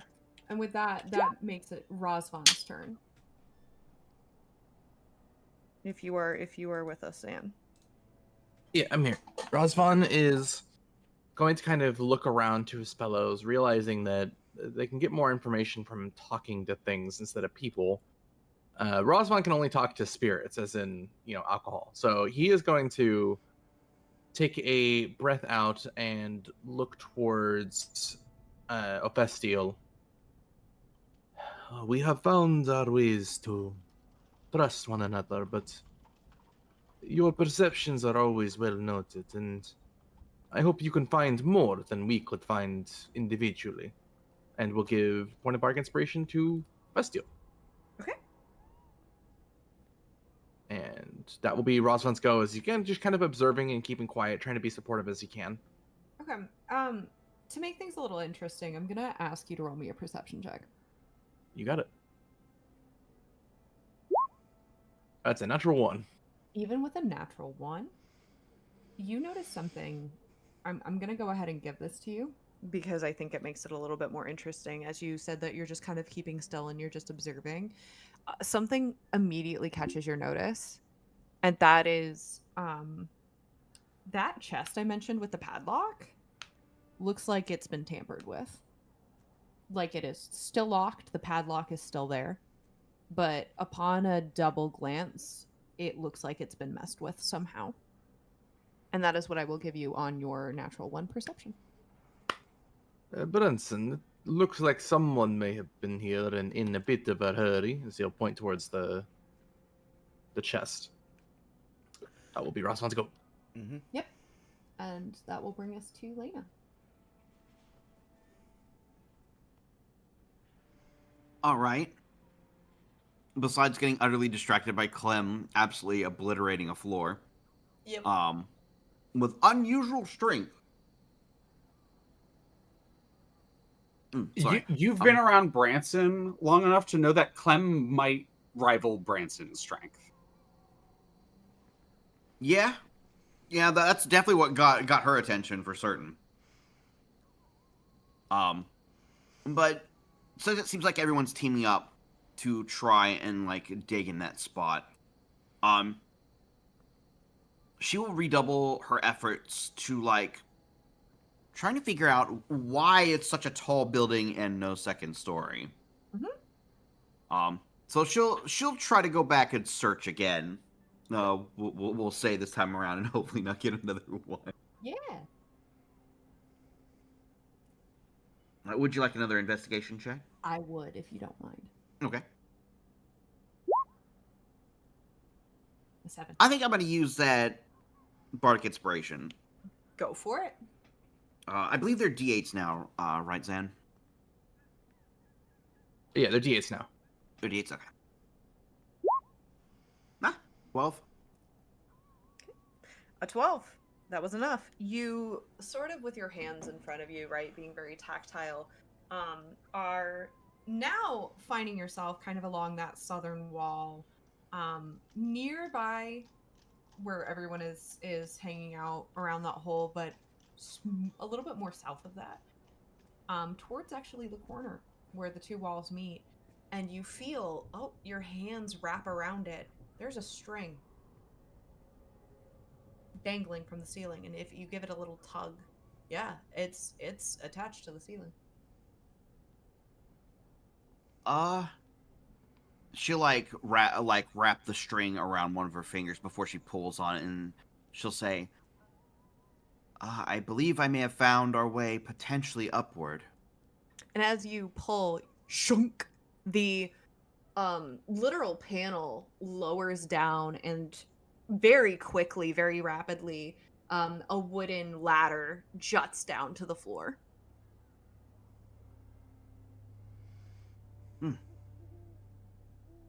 Well, there we are.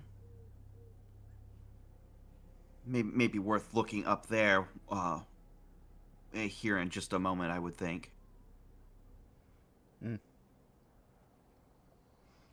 She's probably gonna hold off going up there just at this immediate second. She wants to wait for the party that's obviously working toward like digging up the spot that they found, rather than go up there and then something happen in the middle of them digging like halfway down in the ground kind of deal. Sure, absolutely. And with that, Branson, I'm going to make that go ahead and roll investigation. me. Yep, I remembered. I was gonna say, if you're gonna dig with that shovel, actually, go ahead and roll me an athletics check with advantage because of the help. That's a 22. 22. You start digging, and you find the best way that I can put this is you find the remnants of plant matter. And by that I mean like the stalks of thicker vines, roots. You see even some bigger leaves, some strangleweed vines popping out. You also see the heads and stalks of some fungi as well. But as you continue to dig, you don't necessarily find any objects, any items. More so just, and for the record, the area with your detect magic is still like this what you're staring at is like very concentrated conjuration. So what I was probably sensing was the conjured plants. Mm-hmm. Well, all right. Well, it's definitely druidic magic. These plants weren't naturally grown. They were grown under the floor, so they possibly spread some spores, it seems. And that may have been... Clem like leans around as you're saying this and like in like peering in through the hole. Pardon me. What did you say again? We have some non-naturally occurring plant matter and some fungi under the floor. If I imagine, they And probably... you say it's growing from underground, yes? Yep. Clem has a very concerned look on their face, but they lean like they pull back from the hole, and I am watching Ophestiel intently now. Mm-hmm. He would say probably before you move on, Ophestiel, ask the plant if it knows anything about the plants under the floor.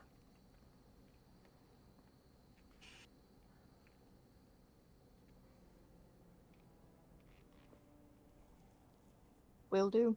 Mm-hmm.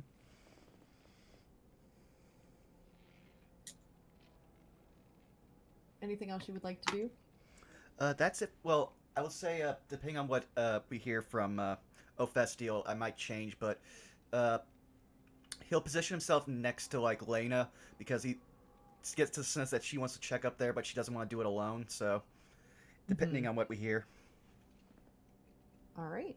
And at Ophestiel, it is your turn.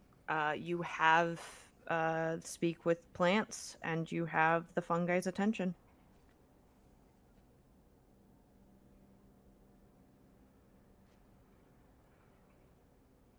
I'm sorry, can you repeat that? I just said that it is your turn. You have speak with plants up, and you have the fungi's attention. They are awake. They are acknowledging your presence. Um, he'll lean down and I'm sorry, Vaughn, can you repeat Branson's question request? Well, you were saying ask the plant, but it sounds like you're asking the fungi. But uh, just ask if the plant that was natively in the house knows anything about the plants that were under the floor. Okay. He leans down to the fungi. Hello, do you know anything about any of these other flora specimens that have entered this area, perhaps uh, surprisingly or out of nowhere?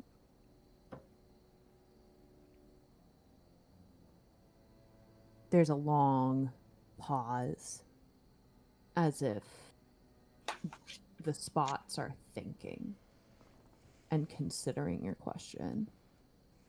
And all you hear back is food.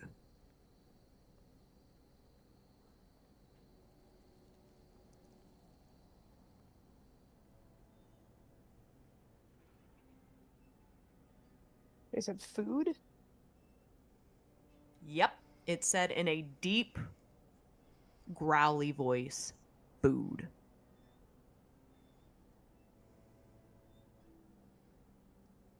Was the food for the owners? Hungry. Are you hungry? Yes.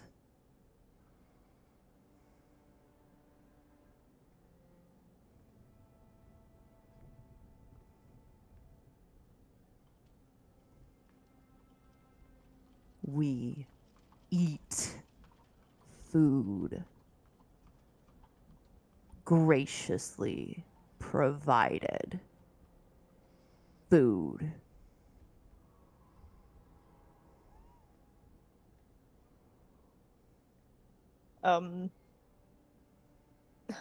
He kind of stops and looks around, knowing kind of what mushrooms eat, but not really sure if he can provide. Roll me an insight check. Okay.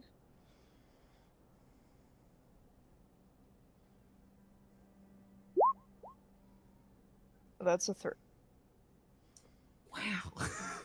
You do have bardic inspiration if you would like to use it. It No, is fine. late. I'll use it. I'm not doing good tonight. Okay, Let's and that makes it go. 11. Let's go. I was gonna 11. say, roll that 8, you get above a 10. Yep, you get above a 10, and that is what you needed. No, the answer to your question, what do you know about the plants, is that it is food.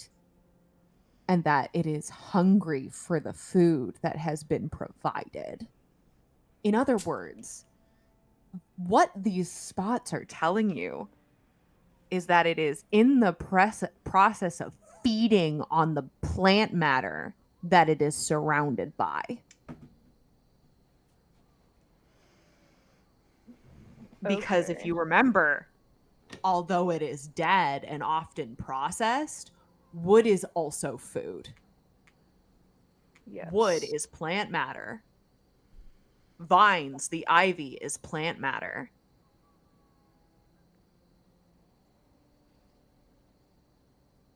He looks up to, I think Clem is the closest.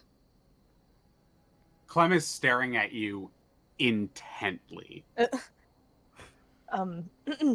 This fungi just said that the plants growing upstairs and all around here, the ones conjured, they were conjured as a food source.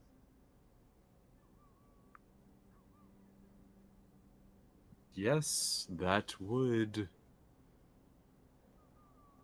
And in fact, that's why all this wood is rotting. It's consuming it.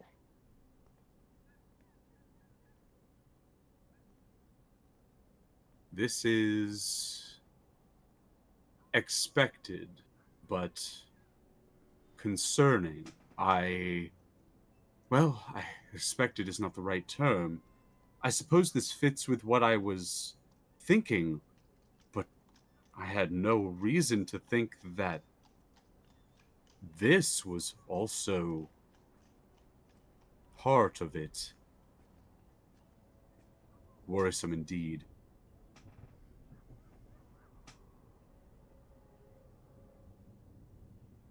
Thank you for doing that. I admit that I was not sure what would happen. I wanted to stay near in case you were to encounter danger of some kind. This is... I gesture at the fungus. This is what I hope to seek all your help.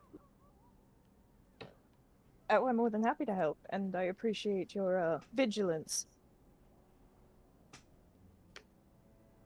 To be Clem just honest, kind of does I'm a very really... small, slow nod. Just the tiny shake of the head. Yeah. I'm awfully perturbed about this fungi myself. It definitely goes beyond anything I've encountered in the past.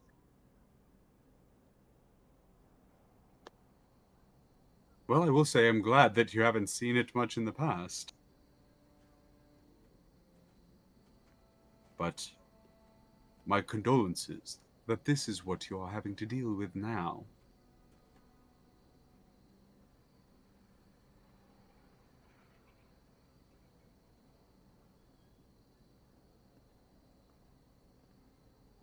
For clarification, is this fungus similar to the stuff that we've seen before? Oh yeah, Okay. absolutely. And you notice just as I'm gonna go ahead and just give this to you because you brought it up yourself. You kind of look around at the other bits of wood, right? On the floor. You see some remnants of it. In fact, you see quite a bit of it on the planks. You notice as well that like other areas of the older wood like patchwork does appear to be rotting, but not like this. Like it's clearly more rotted away where the fungi is Yep. closer And to like it, yeah. the rot looks different, right? And what I mean by that is if you've gonna get a little gritty here. If you've seen like naturally occurring rotted wood, right? It has a very specific feeling to it. And it has a very specific look to it that like you don't necessarily need to see the fungus growing on it to recognize that the wood is rotten, right? That is kind of what you see in some of the other sort of patches on like one of the nearby walls.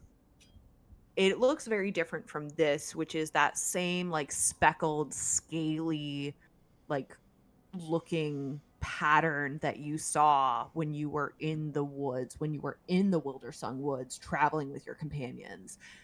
You can very distinctly, like, you don't need a nature check because you've identified it in yourself.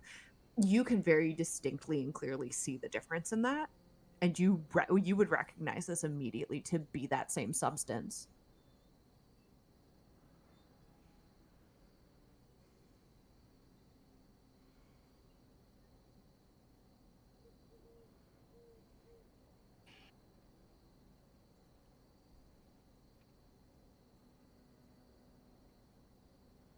Sorry, I'm trying to collect a thought here.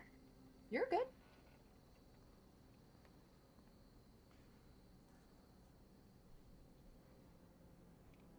You seem perturbed.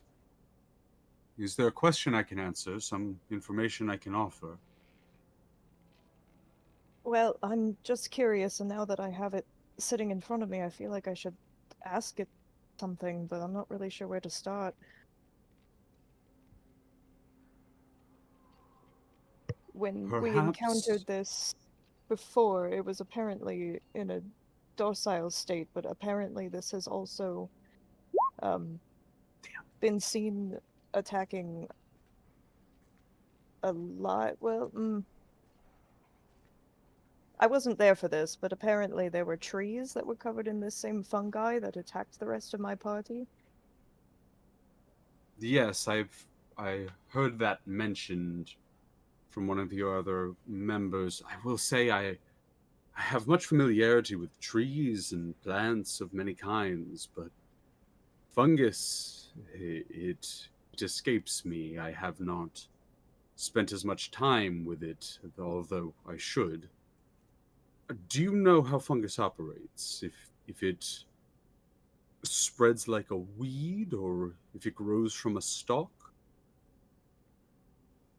Well, fungus is interesting because it's not exactly a plant and it's not exactly an animal. Can you ask it where it comes from, perhaps? Sure. He turns back to the fungi. Where is your origin?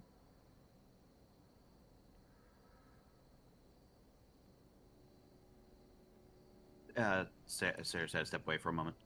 Mm-hmm. And All right. the two of us kind of we're waiting for it. But I'm curious. Do plants do they have voices the way animals do? Yeah. What does this one sound like? It's kind of creepy, but Oh, they don't have vocal cords or anything. This is some sort of a weird magical generated voice. I don't know if it's an accurate representation of what they might sound like, but well, you said they're not quite like plants, but also not quite like animals. Perhaps it has a mind of some kind, and you are hearing the voice it hears in its head. perhaps. I Strange mean, thing to think about, a plant with a head. well, they do have a general, I guess, sense of survival, which could be attributed to the same as a brain. You know, like plants tend to lean towards sunlight because that's what they require. You're saying Or that, and they I'm slowly leaning into the crack in the wall, the hole in the wall, to stare at Lena because my brain is thinking about a plant with a head. She's just like waiting on them, and like you look in, and she's like, "Huh?" Clem just does like a little bit of a half wave and then leans back towards the festival. It's so ominous. There's just like multiple. Have you ever seen the bit of like the multiple question marks just popping around somebody, like a sim? Yep. The huh? Yeah. Huh?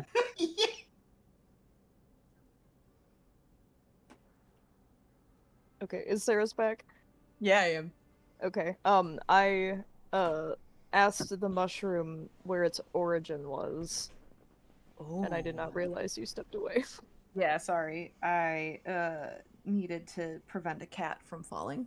Yeah, that's important. Yeah. So I'm gonna roll. You're gonna make me roll some things.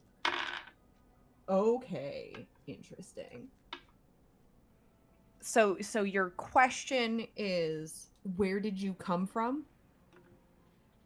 Roughly, I asked where its origin was. Where its origin was.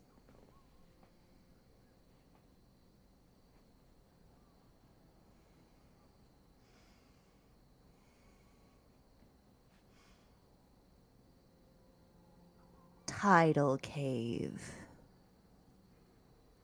Tidal.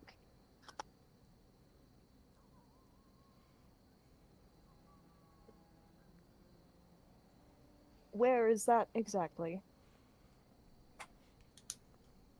Don't know. Put in vial. Taken from cave. So somebody brought you here.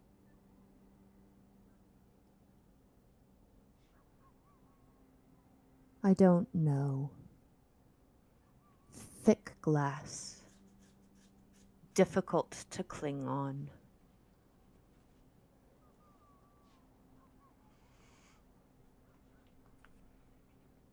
Well, what happened after you were brought here? You must have left the vial somehow. Air. Slid out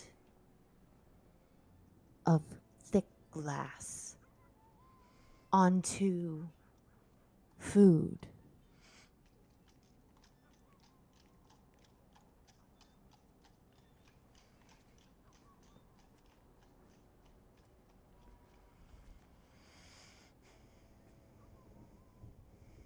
And you don't recall any people.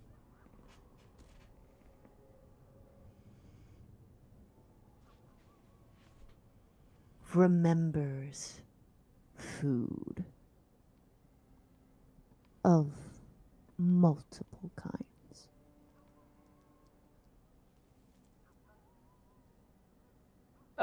He looks up at Clem. Well, this isn't super helpful. It came from a tidal cave. I presume somebody put it in a vial and brought it here, but it has no recollection of who or what. And apparently they cannot see once they've been put into a container. A tidal cave, you say? Tidal cave, yeah. Would I know if, like, the Cauldron or Muse or Tragedy or Variato are big enough to have tides? So, and like Clem and Lena would both know this. The Sing Song River is huge. It's not a small thing, right? This is not only a river that stretches for hundreds of miles, it is also very wide, right? You have to take a boat to get from one side to the other. It's part of the reason why the toll bridges are so long, right? The toll bridges go across the Sing Song River to the other side. So you would understand that the cauldron is no small thing. It's huge. The waterfalls that fall into the cauldron, equally so, are huge. They're a very gorgeous and yet terrifying naturally occurring phenomenon, right? Can I see the lake from here? Um from where you are, no, you are too far away. You are way Got too it. far away. You are like so the cauldron and the lake that is the cauldron itself is on the northwestern part of the city, right? That's where the cauldron itself is. And you would recognize that that would be even farther west from the wharfs. Where you are right now is on the farthest, most southeastern part of the city. So, like, you can't really see it, but you know what you can see if you look out that way is you can definitely see the cliffside, and you can see bits and pieces of the waterfall. Yeah, Clem just stares off in that direction. Well, I think I have a new spot for us to look. And given other information, I believe I may have figured something out.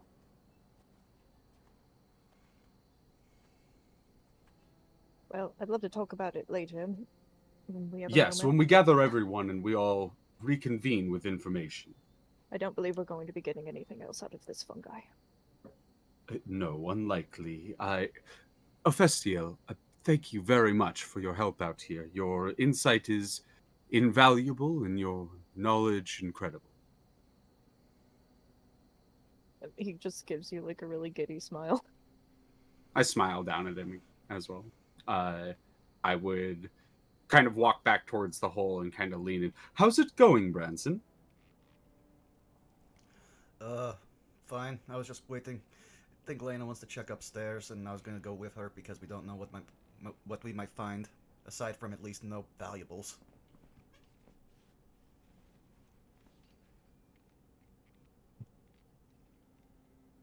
I have a curious question. I have a curious answer.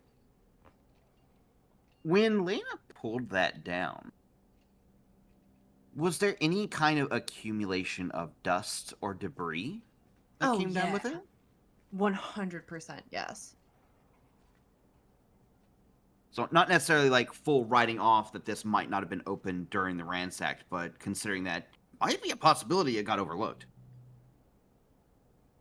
Yeah. It looks like no one's been up there in a very long time. Okay.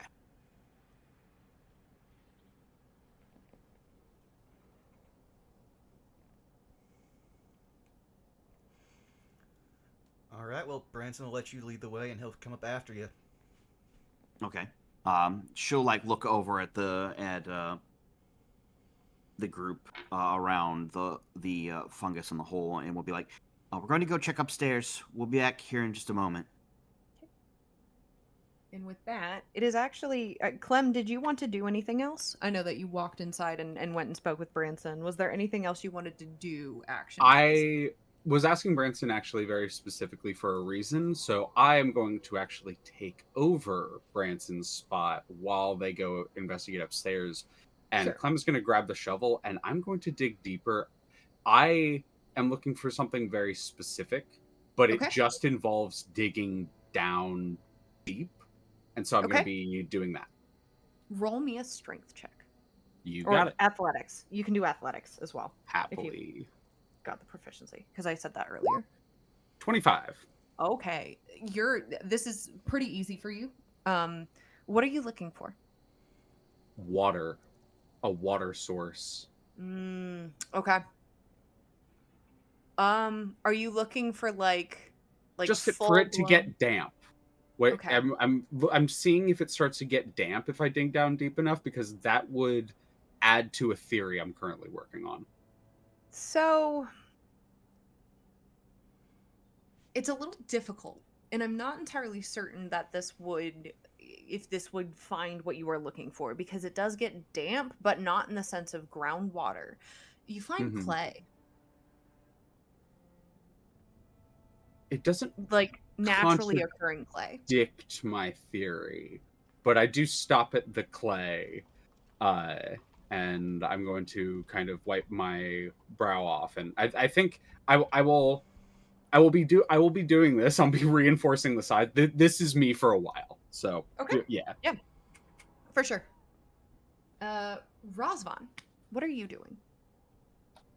Rosblon is keeping an eye on the entrance to make sure no one is following and no one's keeping an eye. He knows that we have a bounty on us and is just trying to make sure that, things are relatively calm through Sure. the place that we came through. Roll me a perception check. Perception 17. I would not say that you are being watched necessarily, not in that sort of way. But you do notice that on occasion, people will stop and like look in the direction of the house. And you don't need an insight check to be able to determine this is like general curiosity in that sense of like, oh, the door's open. Huh. And like, people continuing to move along their way. You even hear someone make a comment of like, was someone trying to get into that building again? I don't know. You'd think that place was run dry by now. What else is there to steal? It's not stealing if the owner has abandoned it. We both know that. And then they just kept walking. Huh. Kind of hearing that, Rosalind will just kind of speak out loud to anyone who could hear. From what I am gathering, and considering the memory that I had somewhat gleaned from this place, the owner left in some haste, leaving behind everything you see here. Do not know if it's relevant to our investigation, but something I thought maybe perhaps we should know. And Ophastiel, Yeah. you're doing great. I'm giving you another point of bargain inspiration. Thank you. That'll be Rosman.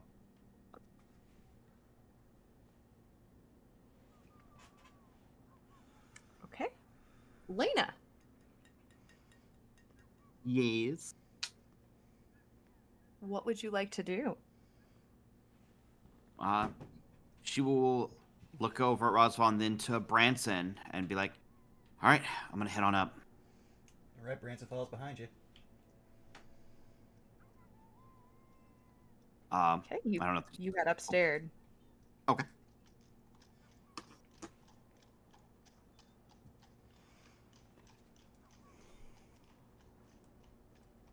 You head upstairs. Sorry, I was flipping my notes. And Not a problem. the first thing you notice to the floor that is right near the chimney, which, as you can probably guess, is partially collapsed. Like, you realize now that you could, if you wanted to, you could actually like look in, peep in. Like, oh, you can see, like, it's almost not quite like a proper hole, but like you can actually look into the forge and be like, oh, what's down there? What's going on in there? Which, by the way, if you wanted to, you could do that. I'm not gonna tell you what's there without a roll, but you can do that.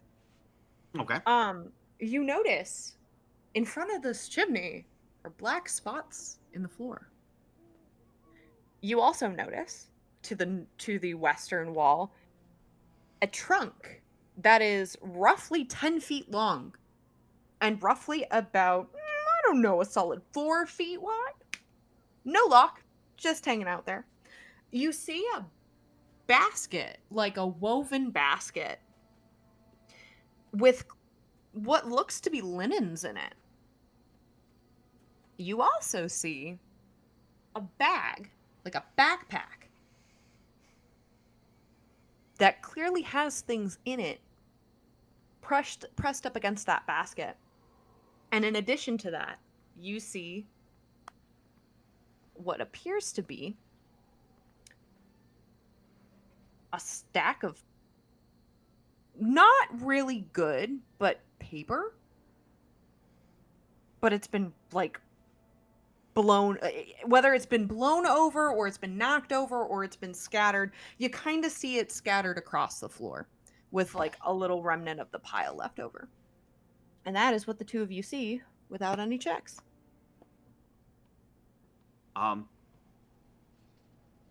There is a moment, because yelling it downstairs is probably not a good idea because people outside also might hear the yelling. The pressure that Rosvon was feeling upon holding that, keeping hold of the eerie token, intensifies ever so slightly, and you can hear her in the back of your head, using telepathic message. Mhm. And will say,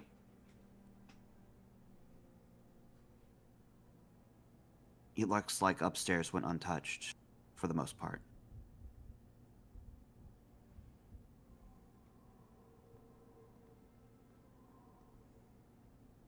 Can Rosvan respond to this, or no? Is it a I don't. I one way? think. I believe it is one way. Unfortunately. one way. Fair enough. Oh, it is? Yeah. Yeah, it is. You can send a telepathic message. It cannot be sent in the other direction. Yeah. It's Well, like it's like a one-way, a one-way version of basically like the cantrip, sort of. I think it has, it's a much longer range, but it has its limits. But she'll make sure to send that to you particularly, and she'll continue heading up. And obviously, like making sure Branson's able to get up safely. She'll look between her options. The objects are easy enough to check, but she'll check out that trunk first. Okay. She'll head over to the trunk, and like give it a look over, because that particular size indicates, it's got to be something significant, like, it could be like a weapon storage case, or maybe it's holding like an important piece of equipment or something. Like, what comes to mind is almost like kind of like what you pack like a telescope or something in, kind of like a wood lathe, like a small wood lathe or something of that nature. So she'll head over to that to investigate. It seems pretty important. You open up the trunk, and what you find surprises you. The first thing that you notice is that the inside of the trunk is padded almost like a coffin. You see a pillow in there. You see a pretty worn down blanket. And you also see, to your surprise, a pair of hand axes.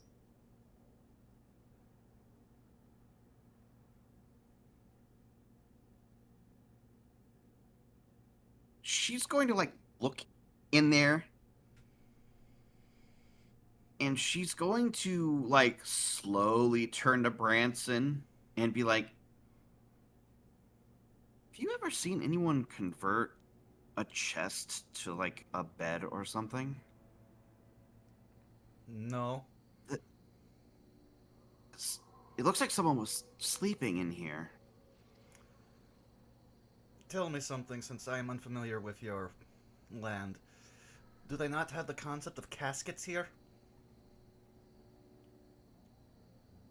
Does it really look like a casket, or is it more like a chest or trunk? It looks like a trunk, and also, Branson, roll me a history check. Okie dokie.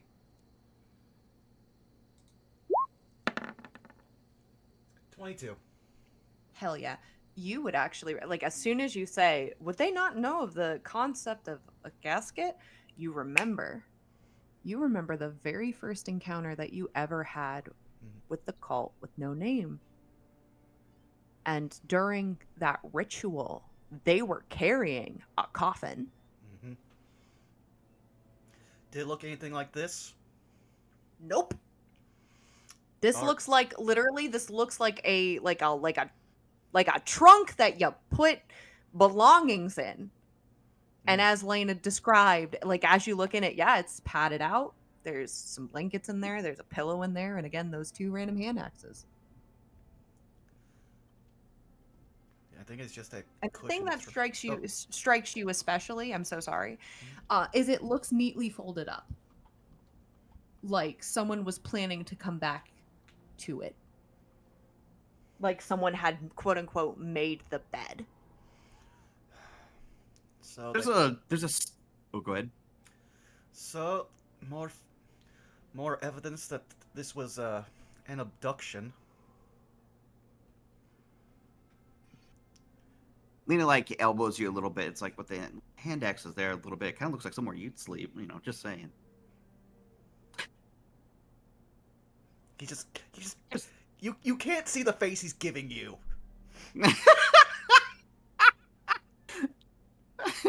But he could feel it. Yes, she Feel has it. this stupid wry little smirk on her face, and she's like, "We'll make sure to note this to the others, though." Let me guess. Are the hand axes not silvered? They are not silvered, no. But they're not terrible. They're actually decent in quality. Nothing special.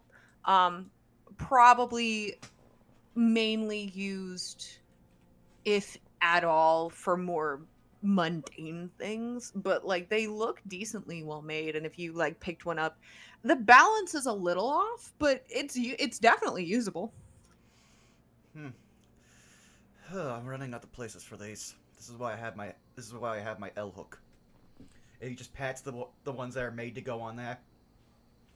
But Branson actually will go over to the place that shows the only sign of distress in the room, which would be the table with the papers, because there wasn't an open window in here, correct? That's the thing about it. There is one window in this entire upper floor, and no, it's not open. In fact, it has been boarded shut. With how much dust rained down when I opened that ladder, it doesn't look like that hatch has been opened in a very long time. Yes, probably the day that the woman was missing, and I want to see if anything over here does. I doubt the writings of a rather middling blacksmith would interest the cult or something, but stranger things. So I will investigate the papers and see if there's any writings that might have been interrupted, or seems like it was ransacked. Yeah, absolutely. Go ahead and roll me an investigation check. Yeah, I'm gonna use my inspiration.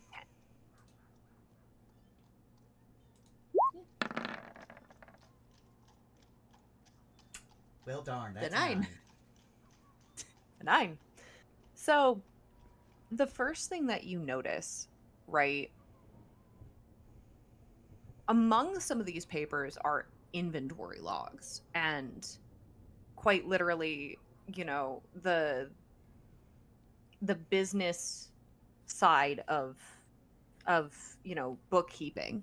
You have everything from bought material logs to, goods made to goods sold to you even see a log for materials slash goods stolen.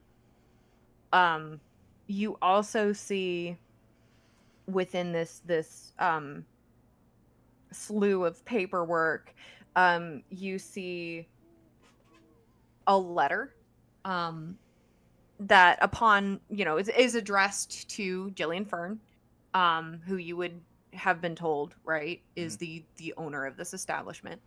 And you see that the letter, more or less, is just a commission request. You look down, skimming through the page, you look at the bottom of it, and the name on it is a name that you don't recognize. It's not one that you've come across before. It's also not something that's been mentioned in passing as well. You have no recognition of the name. You also, being diligent, look to see if there's any insignia on it, and there is none.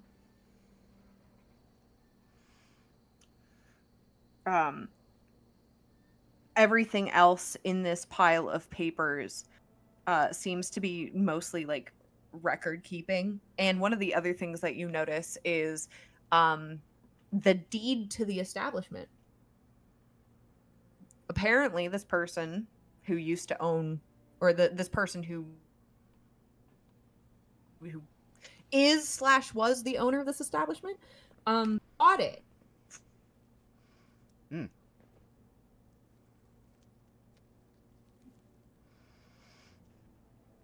Well, this is currently the most useless piece of paper over here as he just holds up the record.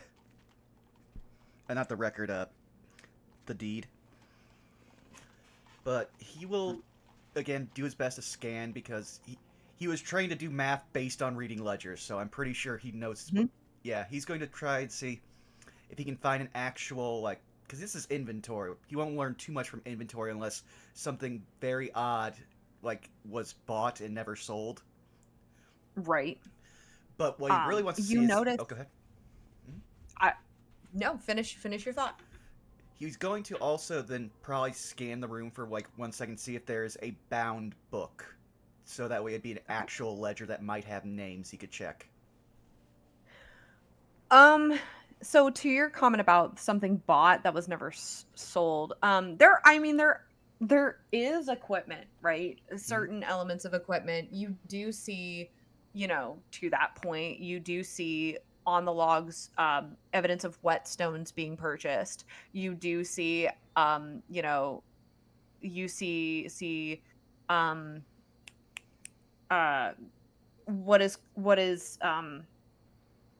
what is referred to on the paper as steel wiring. You also see within the materials that have obviously not been sold, like the material costs for any sort of weaponry. You see, different types of metals. You see glass as well. That hadn't come up before, but yet you see the materials actually for glass to be made. You also see corks, like wood corks were bought, and you also see that metal rods were bought. So they did a bit of glass blowing on the side and probably sold them to apothecaries. Probably. And you notice, interestingly enough, that the pricing of the materials bought and the pricing of their wares kept them just afloat, but never quite able to make a real sustainable profit. Oh yeah, I mean, if someone's in Outtown, they're just above water, or they are below enough that they haven't lost their lungs. Yep. But yeah, Branson will he'll take that one commission thing because he doesn't know the name, he hasn't heard it. But we have someone who knows a lot of things about a lot of people and a lot of names downstairs. And if they don't know, possibly the client will know. So he's going to take that commission request. And he's going to, I'll be right back. Clem? Can you come and see? Yes. Is this a conspicuous name? And he's just going to, walk halfway down the stairs holding, this commission request and just pointing at a signature. What does conspicuous mean? About to be suspicious. And you hear some shuffling, and Clem will come to the base of the stairs. They are covered in dirt. So yeah. Roll me a history check, Clem. Happily. Ready for this spicy roll. 17. That's... You go through the Rolodex of names, right? You've heard a lot of names that were important, names of people trying to become important, names of passerbys, friends, family, people of your past, people who you've never met before but you want to meet. This is not one of them. This name is not any of them. And you sit there and you realize, and you actually take the time to look over the commission as well. The name seems pretty as generic as the name is not, but the name is pretty as generic as John Smith. Is this a false commission report used to hide the actual commissioner? How would you like to investigate that inquiry? It would basically just be... I think that is a theory that Clem is currently writing on. You know what I mean? Yep. I don't think they know for certain, and I don't think there's any way to confirm that. But I think that is what Clem thinks. Fair enough. Clem will stroke his chin a little bit. She'll look up at Branson. Well, I'm afraid to say that I do not know this person, but I think... Allow me to correct myself. I am afraid to say that I do not know this name. However, that does not mean I do not know this person. I believe this is a false name. Never ever heard this name before, and based on the size of the commission, and that I think is what I will go with, is how big's the commission? This person asked, and you look over, thinking about it. You look over at that table that I mentioned was scattered with things. This person ordered an entire chainmail set, armor set. Now, Clem, you know that this person isn't the renowned armor maker in Scald. And you look over at this table and you see the steel rings. You see the steel rings of chain, some bent, some starting to be locked together. And you see the tools, the hand tools required to make chain links become an item. This person was stopped mid-commission. I gesture over at the table. There's the remnants of chain armor over there. Chain armor is not cheap, especially here. It is rather rare. I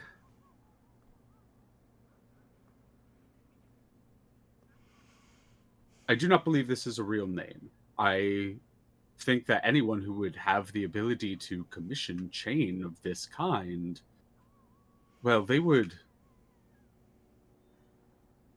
be known. All right, that's good to know. All right. How much time has it been since we've been in here? Because I also know that we gave the guards at the checkpoint a rough estimate of how much time we'd spend here. and I don't want to go over that. It has definitely been well over an hour at this Huh. point. All right. We have to stay for at least another hour till I can get word back from the urchin. Uh, let's see here. Okay, so we have that. Oh, I'm running dry on magic, and it's only midday.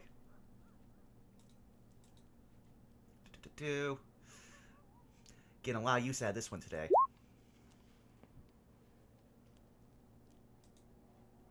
Because, again, with all the necromancy and other stuff that's happening now, he's going to start checking it more often. Detect evil and good.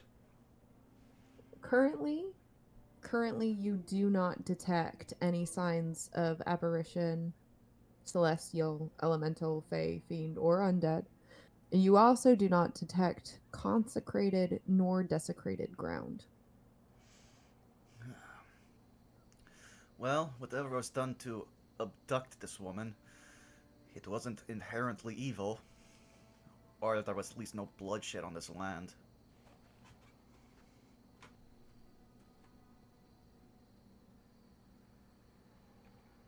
Wait a second.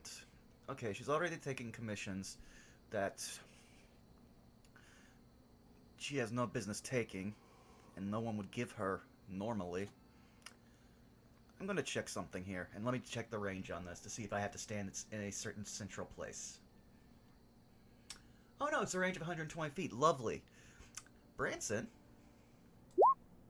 is gonna cast Find Trap and try to see if he discovers any strange mechanisms around here that might not be seen.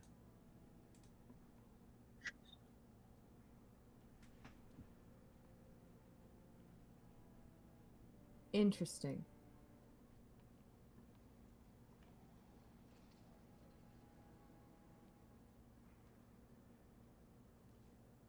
I will say it does also say within line of sight. Are you currently on the first floor or on the second floor? I was about halfway between because I came halfway down the stairs to show Clem. So line of sight for you right now would be first floor, yes? Yeah. You detect one trap. Oh. Clem. Uh, behind you down the stairs within a certain amount of feet, probably one of the floorboards, there's a hidden mechanism, most likely a trap. Clem's doing the thing where you're kind of trying to guide them over here, over here, this place, Generally, over here. he's trying to point and stuff, but it's like, again, this is not an exact science spell like his other detecting spells. Mm-hmm. I can sense some kind of mechanism around there. Try to investigate by sound. I'm going to check it again for the upstairs as well. I start just like knocking on things, just. Okay. While you're both doing that real quick, Mm-hmm. what is Ophestial, Lena, and Razvan doing?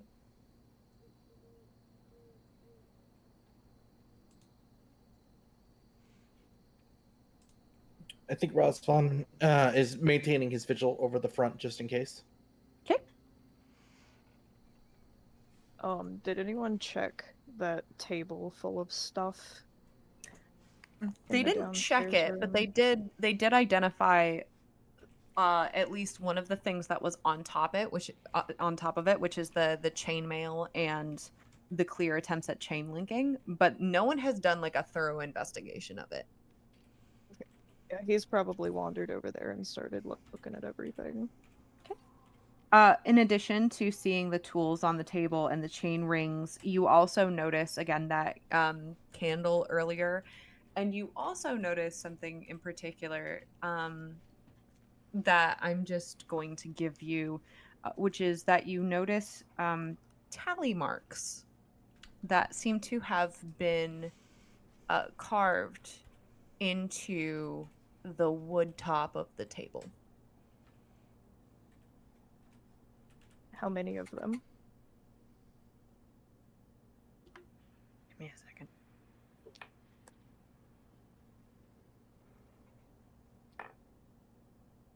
I'm doing a roll here. Give me a second. Okay. That would be a total of 16 sets of 5, and then one set that's incomplete, and it only has 2 tallies on it.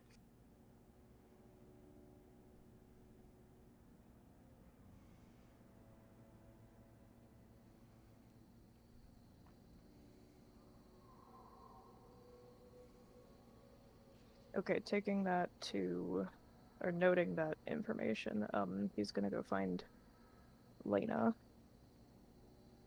Who is upstairs. I imagine at one point you had to step over Clem.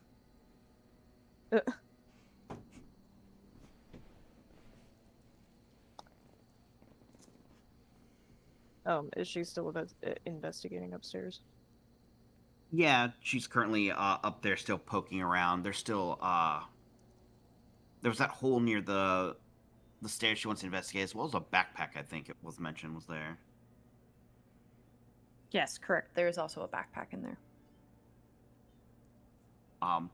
But she would like peek down, like seeing like Branson Clem talk. You probably could catch her then. She'd probably be like looking around at the group, see what everybody's doing.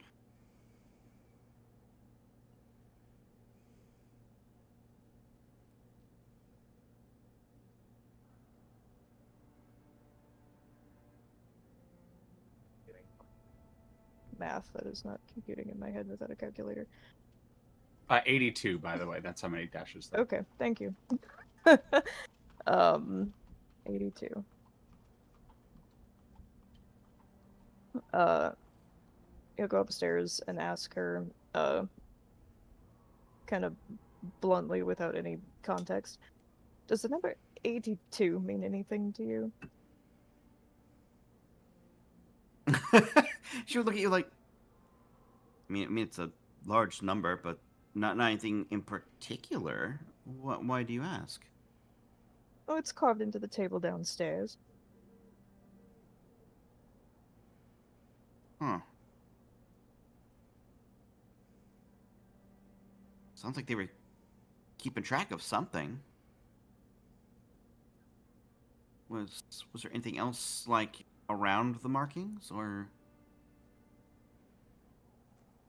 Oh, well, odds and ends, a candle, some chainmail. Huh. Nothing that there are 82 iterations of.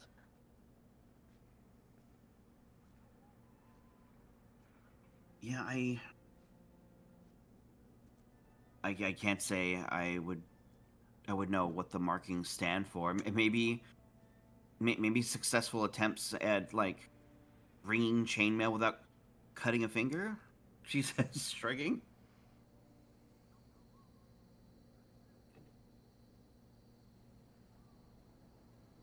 Although, why would you ruin a good table for that? Well, in thinking about it, it's not as long, if it were days, it's not as long as the 4 months that the proprietor's been missing. But apparently there were 3 other bodies that came through here.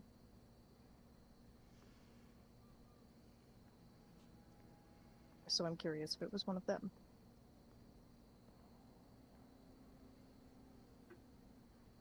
Certainly could be.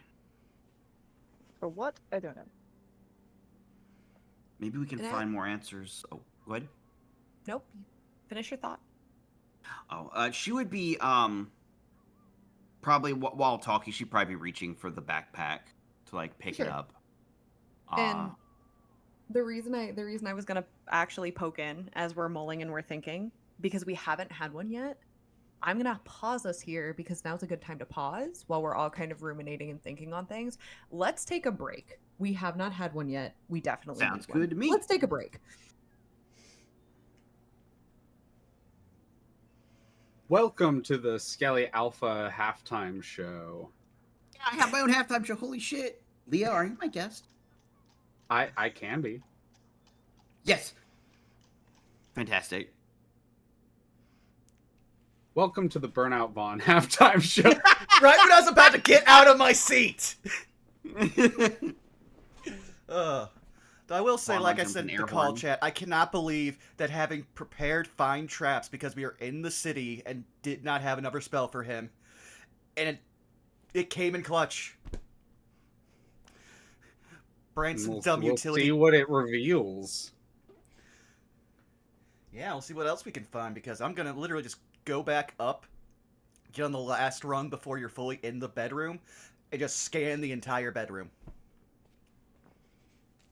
Yeah, for sure. Like, checking out the backpack and checking out that hole near the ladder up is going to be like the two pertinent things. Doing a full like investigative sweep would probably be a good idea too. We're just going off stuff we just saw immediately. Yeah. And also, just being able to share that commission request and stuff like that. Be like, have you gotten any strange commissions lately? Man whose name I don't know, whose shop I forgot the name of. Literally, that is an actual statement from both Branson and me above game. But I also realized last week, like, as soon as we got to the point where we found out, oh, she's been missing for 4 months. I was like, I'm going to have to go back and talk to this guy and possibly renegotiate our contract, because you might have been targeted by cultists, or you might now become a target of cultists. I'm not sure you want to get in that far. Do you want to annul this contract? Are you a ride or die? What are we up? Where are we on this? I have my own thoughts about this whole situation, so I'm excited to have us all kind of reconvene and we like kind of shoot theories at each other. Oh yeah, that's my favorite part, like the think tank party. Plus, we haven't gotten any information from whatever the Ursha might have found. Because Outtown strikes me as a place where people always talk, and anything that breaks the routine stays in the zeitgeist for a while.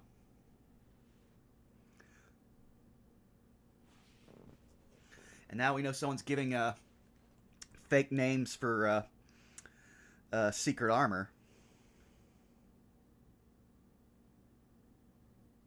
I mean, I've got my ideas at what's going on here, like that Lena's thinker is thinking. Alright, well, I am actually going to step away for 1 second to use the restroom.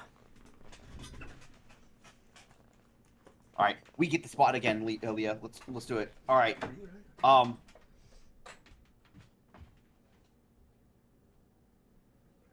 Hello, my baby. Hello, my honey. Hello, my ragtime gal. Chat, if you could choose between having like 20 deluxe burgers delivered to you or 20 deluxe tacos delivered to you, which would it be? How dare you? Shit, that's a hard one. First off, I'm hungry and I haven't eaten dinner yet. So first No, off, I'm sorry. how dare you? Second of all, why not both? Okay, no, let's dose. See, that's why we pay you the big bucks, Saris. 55 burgers, 55 fries, 55. I'm gonna have to go with burgers because tacos don't reheat as well, much as I like tacos more. Real. Ooh, very that's actually a true. good thought. Yeah, Very 'cause true. you can't down all of them at the same time. So what's the storage grade? Follow-up question. Are they being served catering style? Because if they're served catering style, then I will actually lean with tacos, because catered style tacos means that the shells, the taco shells, are not going to die as easily. I will say you have the option in this. It could be like from just a deluxe gourmet restaurant, or it could be catered style. Okay. Whatever you consider deluxe is. Well, because I'm thinking about it, right? You can cater over the size of 20 tacos, but if it's delivered in like this container has meat in it, this container has lettuce in it, this container has, so on and so forth, right? Versus like a box of 20 tacos, you can, to Zan's point, you can save the catered style. You can't save the box of 20 tacos. That gross ass Taco Bell $10 party box. Yep. Yep.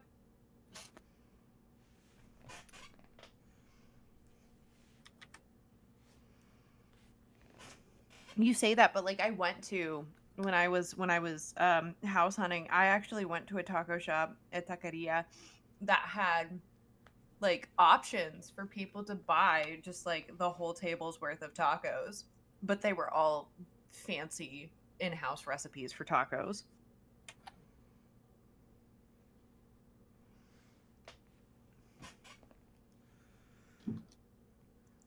Also, I've been back. I just was listening to Taco Conf. Yeah.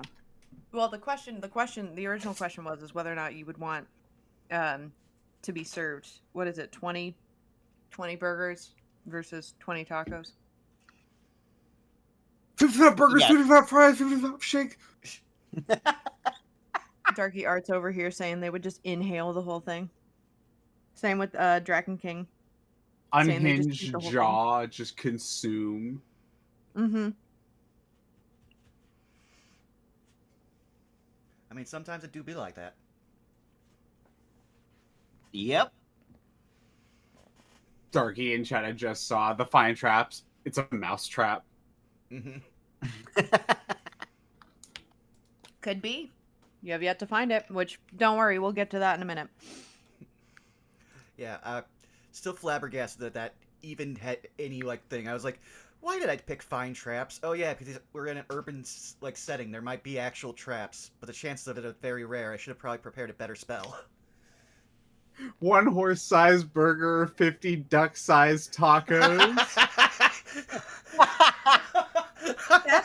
That's cursed. Darky, That's cursed. you're too funny. Do I get to share one it with gorilla other versus 50 people, or men. do I have to inhale it myself? It has to be you consuming them. I'm going to say for the ruling, it has to be you consuming them. Like, you don't have to do it all at once, but so like things like ability to keep is like an important consideration. Hear me out. Hear me out. I go with the horse-sized burger, but I don't necessarily use the. Oh, Oh wow. Whoa, Mega Man Xander. Yes, thank you for the 10 subs. I was not prepared for that. to do a little shout out. That's going to be one of the players in the Paper Mario game. Hell yeah. Awesome. Hello and welcome. But no, so here's my thought. Here's my loophole. So I get the horse-sized burger. But then I reuse the burger meat for other recipes as well. Oh, you could make such a good like after hours meatloaf with the leftovers. You hear me you hear me loud and clear, right? Like, just because it is a burger does not inherently mean that I have to store it as a burger. True, you can We deconstruct could. it. Like, hear me out. We eat burger. We eat our fill of burger, but then we also have hamburger helper, right? Mm-hmm. Oh, you know what's really good? Like, if this is like a gourmet burger, it's like gourmet meat, right? You could deconstruct that burger and like pre-cooked meat is fantastic to throw in a lasagna. See, that's where I was going, except in the mac and cheese direction. Oh yes, burger mac. See, Mega Man Xander understands. Cheeseburger Velveeta dip. You understand. You see the vision. Sounds so good right now. I'm just making a pot of spaghetti.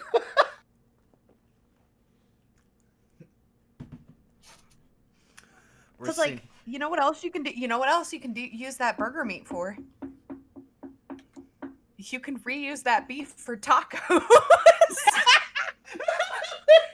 That's I just had the like 1,000 IQ like brain meme just go through my head. It's just like You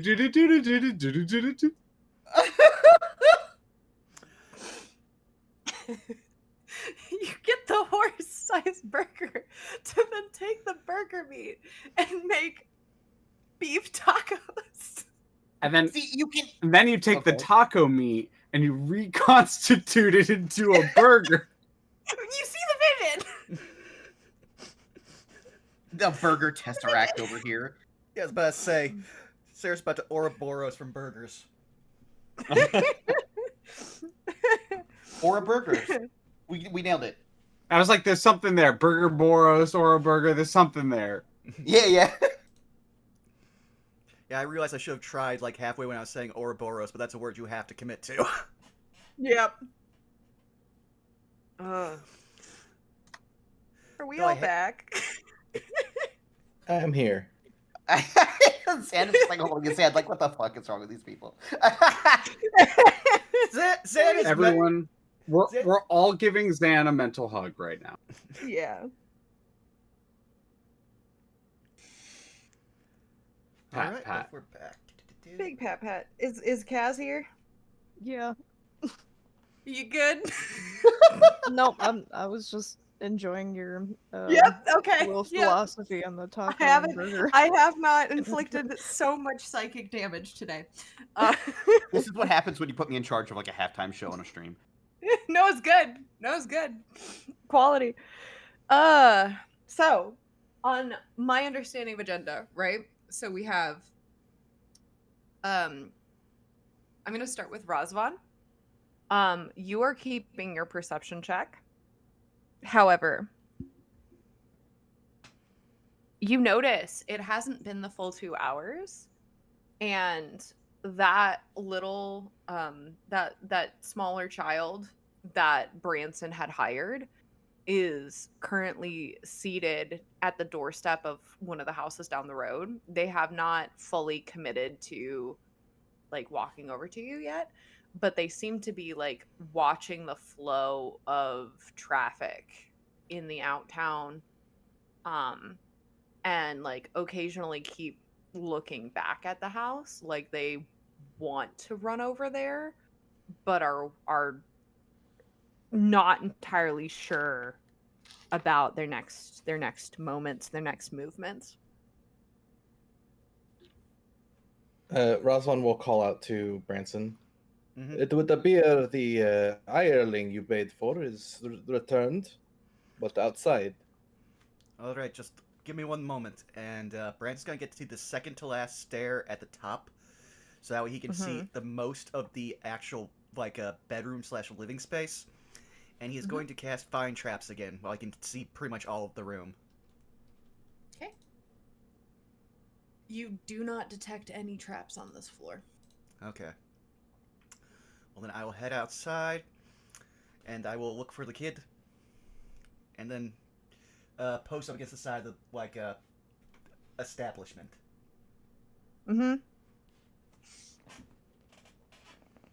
Are you staying outside of the weapon shop, or are you heading directly towards where the child is sitting? No, because I've seen that they are skittish, and me just... Mhm. Branson knows he's got a scary walk because he's a giant fucking fridge of a man, so he's gonna let the kid Right. approach. Right. And after a few moments, the child does. And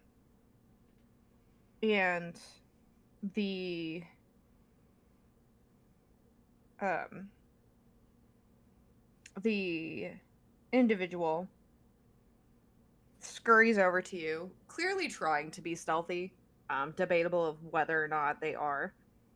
And they kind of just look at you and kind of shrug a little bit. This person just runs the shop. They all I heard was that they sometimes didn't always take money, sometimes they took other things, and they were known to have a really empty personality. No one knows anything else about this person. No family or kids. No known friends. Just a person who works here. Alright. It's not exactly as much as I wanted, but it was fairly earned, and he'll just flick the last gold to the kid. The kid catches it, bites it to check if it's real. And then, unless you have anything else to say to the kid isn't going to try to disappear into the crowd. Branson will let him. He knows that the kid might now be associated with him, so people will start saying things about him, possibly. And then he'll head back in. Well, basically, this person was completely uninteresting and had no friends, and no one in the community had a strong feeling about them one way or another.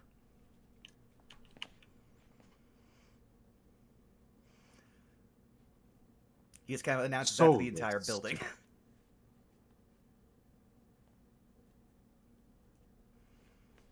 Possibly.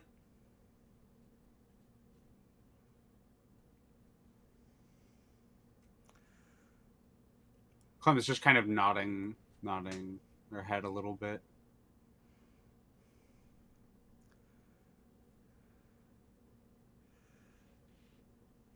To the backpack upstairs, Lena, you open it and you find what you would almost expect of it's almost like a half finished explorer's kit, and by that what I mean is like there's like a mess kit in there. There's like utensils for like food. There's the essentials of like there's some rope. You see but you most of the explorer's kit that is designed for like actual exploring, so like torches, bedroll, pittance, things like that, not existent. It is literally just like the things needed for survival to eat, as well as a few other things that you could reasonably deduce are probably for other blacksmithing purposes. And that's all you find in this backpack. To the note about Branson having wanted to look for a book, Lena, like you're looking through all of this stuff and you don't see any bound books at all. You would also know, though, that a proper bound book, unless done by the person itself, a properly bound book with like an actual leather binding is not cheap. All right.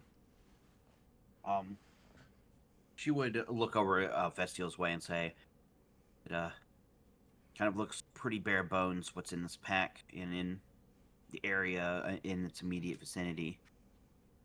Doesn't seem like anybody was going to go very far with this one. Might have been just a pack for just in the immediate vicinity. If I were to take a guess."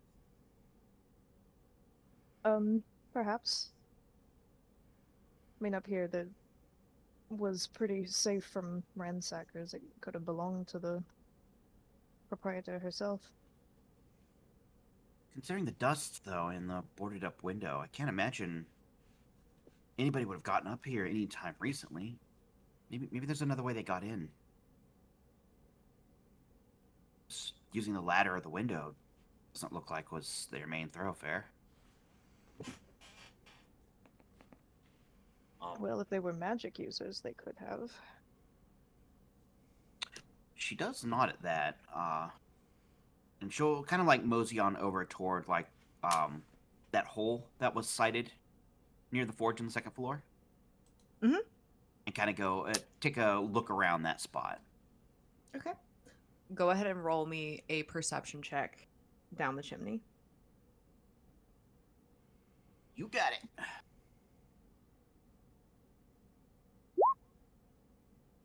Yeah, 9. This makes sense, considering it's hard to see for you to see, and it all kind of looks the same color. You get the distinct feeling that this may be a little difficult to do vision based for you, and to do something more tactile would probably require being on the first floor. Gotcha. She would look Ophestial's way and say, I'm having a hard time kind of telling this from that over here, though. This spot seems a little precarious. Could you come have a look at this, Ophestial, for me? Mm-hmm. You can somebody with some actual functioning eyes over here. Well, and on top of that, he's going to conjure a little assistance. in an orb of dancing light.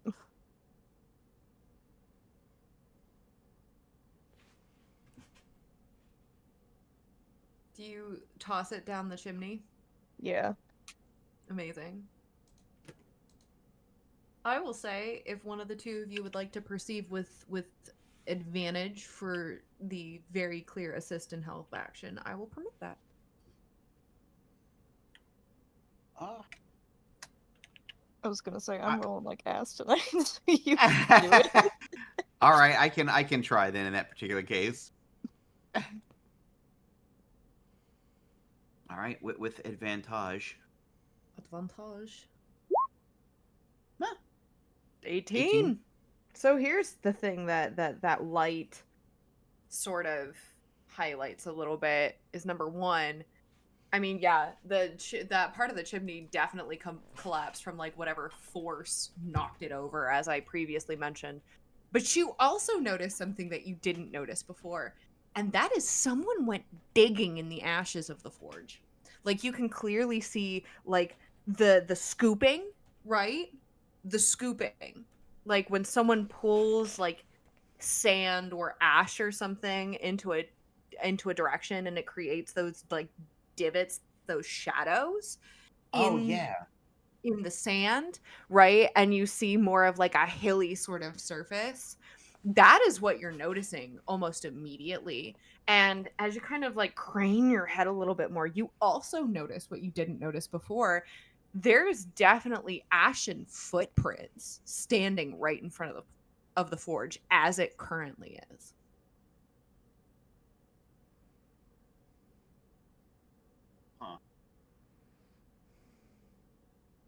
Oh, Vestial, I'm not sure if we missed this, but it looks like somebody was standing and clawing in the remnants of the fire down there. Mhm. Am I seeing this right? And she would like try to point it out. I assume he sees it too. Yeah, you see it. Okay. The light, the thing about the, light, not to get nerdy, but light really can make or break whether or not like you see something in a plane that would otherwise look the exact same color, right? So the light is casting shadows in such a way that yeah, you can, what you couldn't see before, you can clearly see it now.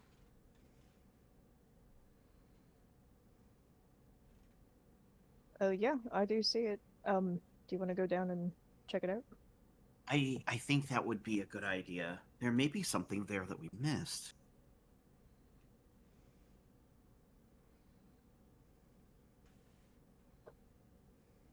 And Lena would head on down to meet everybody else. And help Vestial down if they need it. Sure thing. And now you are all 5 of you together in the room again.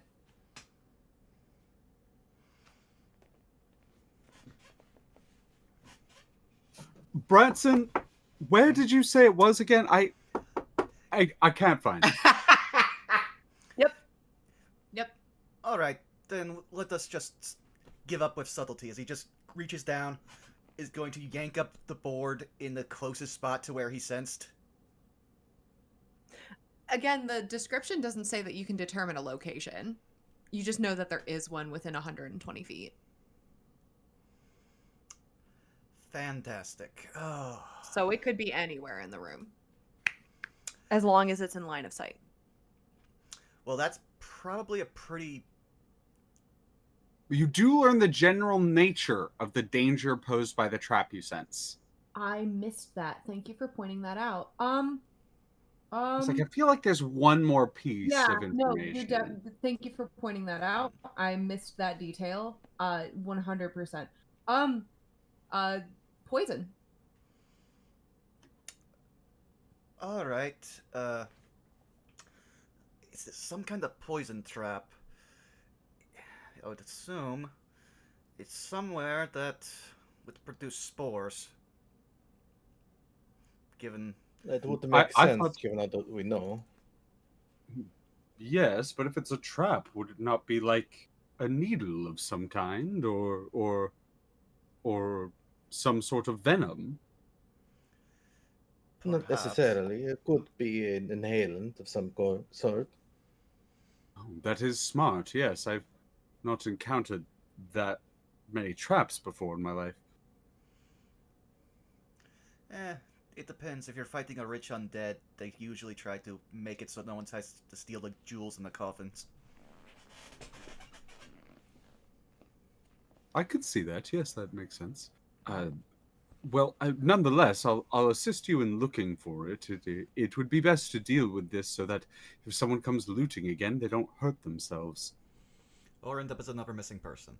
Alright, can I assume that I can take an investigation check with advantage now? Because they're helping? With the help action, yep. Thank you. Yep. Didn't matter. 10. You're knocking. You both are like knocking along the walls and like prying around on the floorboards, and you're just not finding anything. Nothing that you would expect.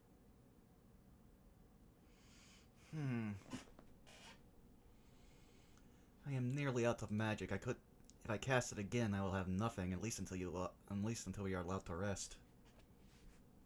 Yes, I would save some magic of yours. It is quite impressive what you're able to do, but I don't wish you to exhaust yourself. Me and Ophestial discovered something upstairs. Oh? When looking through the hole above in the second story down in the forge, we noticed something. It looks like someone's interfered or clawed through the ashes that are built up in the forge. The forge?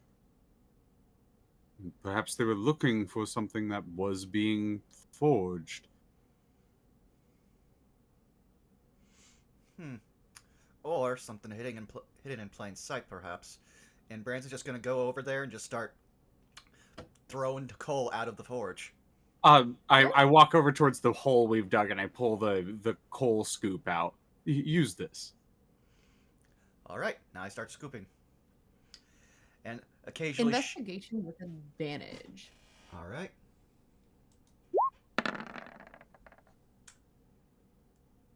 Ayo. Ayo. Mm-hmm. Cooking. 7.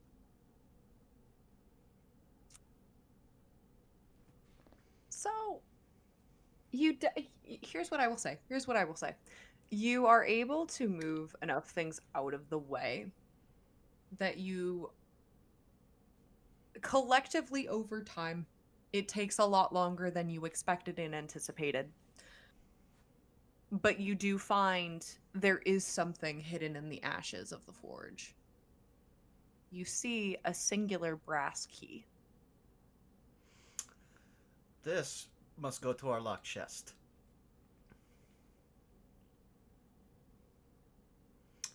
And Branson will hold it up, pass it to whoever's closest to the chest to open. Do you open the chest? I guess I'm the person closest, so yes. Lena would interrupt real quick and say, curious question. Now, were y'all talking about something that was trapped down here just a minute ago? Would the case be in what was considered my line of sight? Yeah. Ah, okay. Point this... Do me a favor, friends.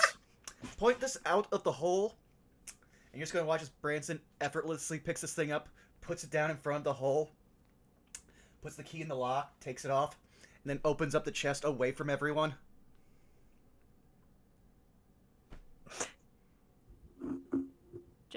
Just for that, I do want to reward you both. Please give yourself a die of inspiration. Thank you. As you watch you almost miss it, and Lena, You more so hear it than you see it. But Branson, you see, and the same would go for like a Festial and Clem and Rosvan. Like you would definitely hear it. The whoosh of a needle that then tung, hits and plants itself in the bark of a nearby tree. Hey, Needle, I was right. Yeah, no. Fair is fair. Alright, now let's see what was worth trapping. This woman was supposedly one of the most uninteresting people in all of Outtown. So, what secrets was she keeping? He turns the chest around. All, and I do mean all, of the weapon shop wares. Every single weapon that was never sold is currently in this chest. Oh. Oh. And now I know I'm answering my own question in my head, but is anything silvered? No, none of it is silvered. But Figured. again, this is a lot of weaponry, from arrows to daggers to full-sized axes, and even like logging axes to hunting knives, carving knives, kitchen knives. Any type of quote unquote weaponry that is not, shall we say, advanced and is not wood based, right? Anything that is not what a blacksmith would make. It's all here. It's all in this chest. And you also see a rather decent sized sack planted in the corner. I will pick up the sack, and do I hear the jingling of coin? You do hear the jingling of coin. Alright, well. Puts the lock back on. Well, first depresses the arm without any more poison in it. Then relocks it. This is coming with us. I think I may have just gotten back in Leechy's good graces with this.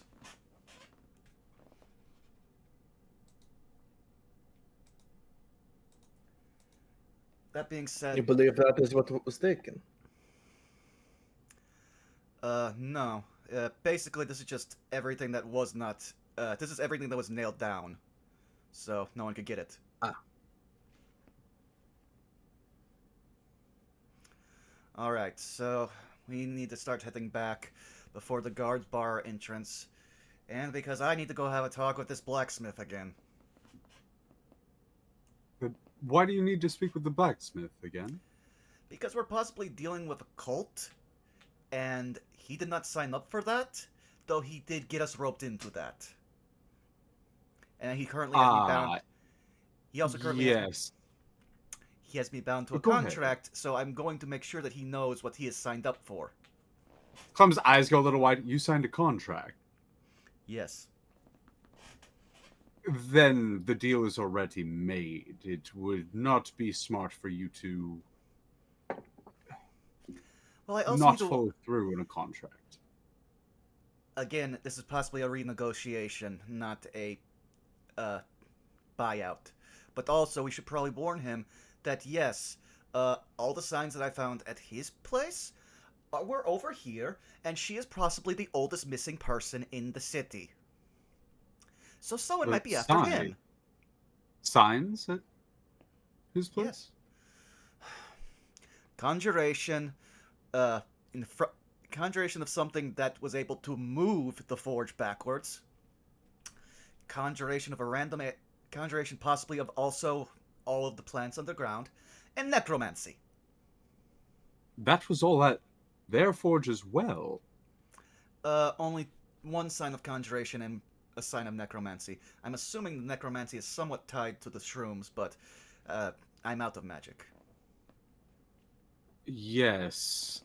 I'm loath to inform you that I feel as though if you were to do that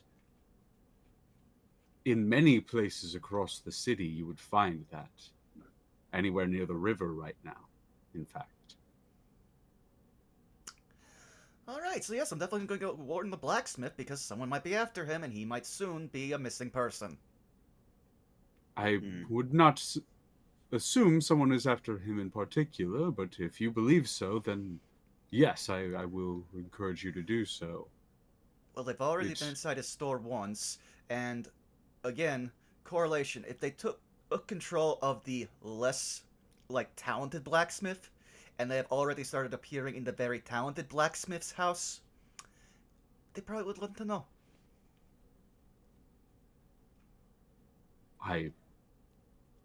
I'm just surprised, I suppose. I do would not have expected that to be there. I've found no evidence of that. That is concerning if it is indeed true that they have been, as you say, entering his shop unbeknownst to him. Yes, that's why I want to go warn him. And you're certain of this? Conjuration is the magic that moves things. You don't need to worry about doors with conjuration. This is a man who had something stolen from him from inside a locked building. To conjure, does that not just mean to summon? No, it is also moving. Ghosts use it. And you're certain it's that type of conjuration? There's no way to tell for certain, but it eliminates many other things. I was not taught magic traditionally. I just learned things, okay? I just would like to be certain before you begin setting the town into a state of panic by alerting an active member of the Blood Moon Guilds to a situation like that. Well, considering, they are already failing at protecting many people in this town, it would seem, considering there's a missing person epidemic. I think he would much rather like to know and possibly ask them what he's paying them for. Because if the Blood Moon Guild is also busy, that's them not sending bounty hunters after us.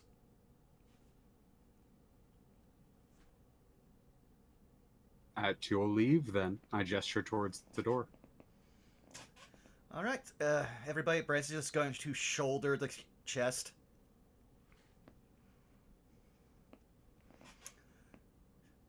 Is Clem? there anything else anyone would like to say and or do before leaving this establishment? Lena would make sure to mention everything that was found upstairs: the backpack, the papers, the strange, like, large trunk that was, like, lined with, like, linens and bedding, like somebody was sleeping inside of it, like a storage trunk. As well as, like, the axes found there as well. That'd be pretty much. She would make sure basically to cover all that. Okay.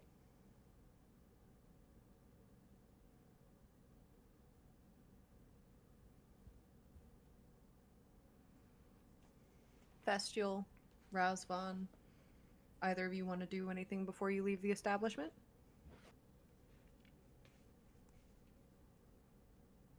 I guess same as Lena, he would convey everything that he got from the ivy, from the fungus, in case anyone didn't hear. The tally marks on the table. Tally marks. I thought I overheard you say something about the numbers 82. Were it the numbers or is it markings? Oh, they were markings. Ah. So they were counting something, I assume. Mm-hmm. Perhaps days? That was my thought. Can I think back of anything that would have happened 82 days prior to this person going missing?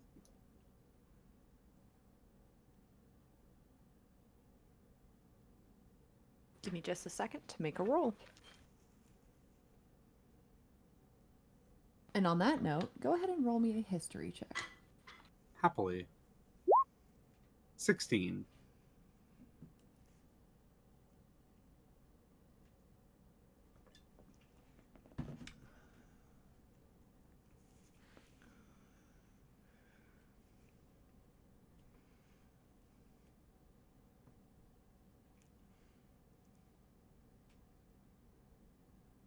So you don't remember the specifics. So it might have been 82, it might not have been. But you can think back to probably approximately 2.5 months ago. Right? Yeah, I'm not looking for the exact date, just something in that general time period that would have happened that And maybe stands out. the one thing that you can remember, though you are not at all certain of whether or not this is relevant, but you do remember approximately, so this would put it at about 6 months ago. You do remember the yeah, about 6 months ago was the last time there was the annual um bardic competition of Scald, which you would recognize and you would understand is the annual determination of whether or not the Meister Singer gets to keep their title.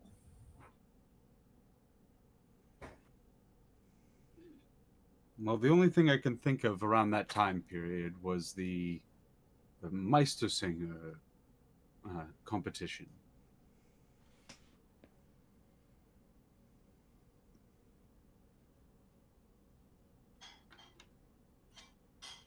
Huh. What exactly does that entail? I do believe I overheard that you all have experienced one before, yes? We have heard about it somewhat, or to some degree experienced it, I suppose, but it is a duel, a competition between a bard and other bard for control, from my understanding. That being said, when we encountered this was before we met the lovely Ophestiel. Ah, well, Razvan described it perfectly then. It is a battle, generally, of anyone who'd wish to challenge the current Meistersinger for their position.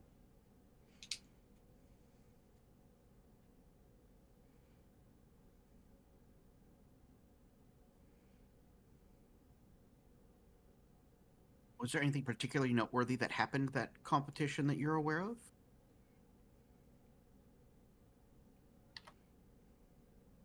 Not that I can think. Meistersinger maintained their hold, as they have for some time. So I thought the Meister Singer was missing. Currently, yes, to an extent. They're not often seen.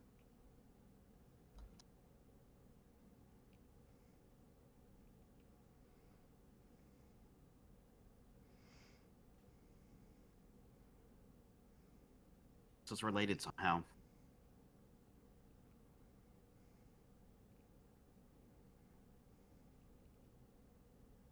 I mean, Sorry, I I've was got my lost in thought. Would like to, for both Clem and Lena being natives from here, I would like you both to roll a history check. Again, this time with advantage. You got it. 19. 17. So, you both would understand, though maybe not the details of it, that every single city handles its competitions differently. Lena, you and I, Skelly, have talked before about how Harmonia's is a 3-round competition. And you would remember from Harmonia that there is no combat involved in Harmonia's bardic competition. Clem, while you yourself have not been to, unless actually I'm going to back up on that. Would you have ever attended as an audience member? Yeah, I probably would have. So you would understand very similarly that Bardic duels and the Meistersinger competition are often viewed very differently, because a duel can and often will involve combat, because as we many swashbuckling lovers know, swashbuckling is an art, right? You can tell many a story with a sword. You can do many an art form with an axe. But a duel has different rules than the bardic competitions as you know them. And you, Clem, having watched bardic competitions in Scald, would understand that of the 4 different rounds, there are 4 different rounds for the Meistersinger competition in Scald. Only the final round could potentially involve combat, because you would understand that the final round is 1v1, the Meistersinger versus whoever ends up on top. And that particular duel, again, duel, is dealer's choice. It is the choice of the Meistersinger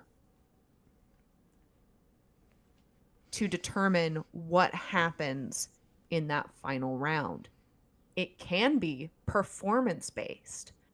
It can be stamina-based. It can be combat-based. But it all depends on what the Meistersinger wants to do in competition with whoever remains standing. The other 3 rounds are all performance-based.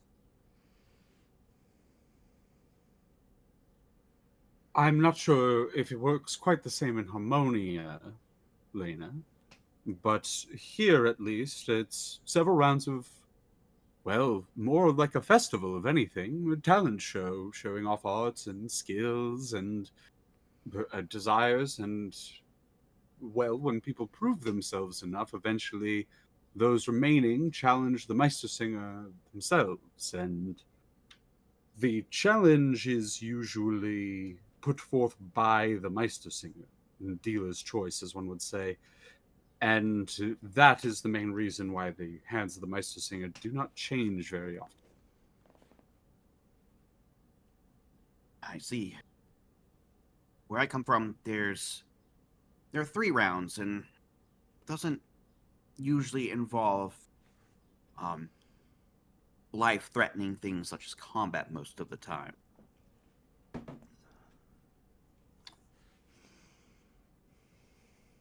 Oh, well, the last round can, if the Meistersinger calls for it. I do not believe that was the case a few months ago, but I have heard it has been. This is why when I've met some of the fellows here when we were in Melancholy and we beheld the competition there, it went straight to combat. It was very different from what I'm used to. Being invited in to watch should have just been that, but we got pulled into a generalized fight. Now I know that was part of the responsibility to that other troop that we came across. May we never come But across yeah. them again. I wouldn't be surprised. I would be, and then disappointed.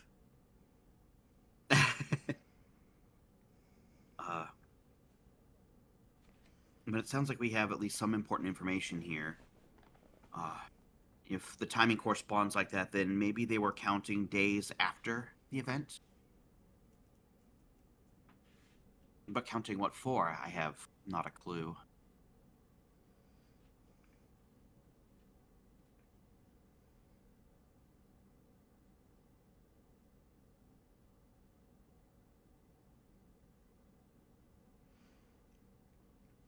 Well, I'm sorry I can't give much more information. Branson here seems very concerned about the blacksmith. I do not wish to make him wait any longer. Also, this is kind of heavy. He just says, like, motioning to the chest he's shouldering. Like, he's not complaining, but you Yes. just, he's like... Here, let me take one handle, and you can take the other. It'll ease the burden. All right. It wouldn't be a bad idea to get behind safe walls before it gets too late either. All right. Spins it around, points a handle towards you. Burden shared is a burden halved, as they say. Oh, surprisingly more durable than the rest. Useful. I give you a smile. Above game friend smiling and ha ha, 17 or 18 like a strength score. 16. Not quite. Almost. Rivaling. Yeah. But And yeah. as the five of you make your way out of the weapon shop, as ruined as it is, as ruined as it was, and then some more, after thorough investigation, I think that as you leave and begin making your way back towards the city proper is where we are going to end tonight's session. Yeah. Thanks, Saris. Yay.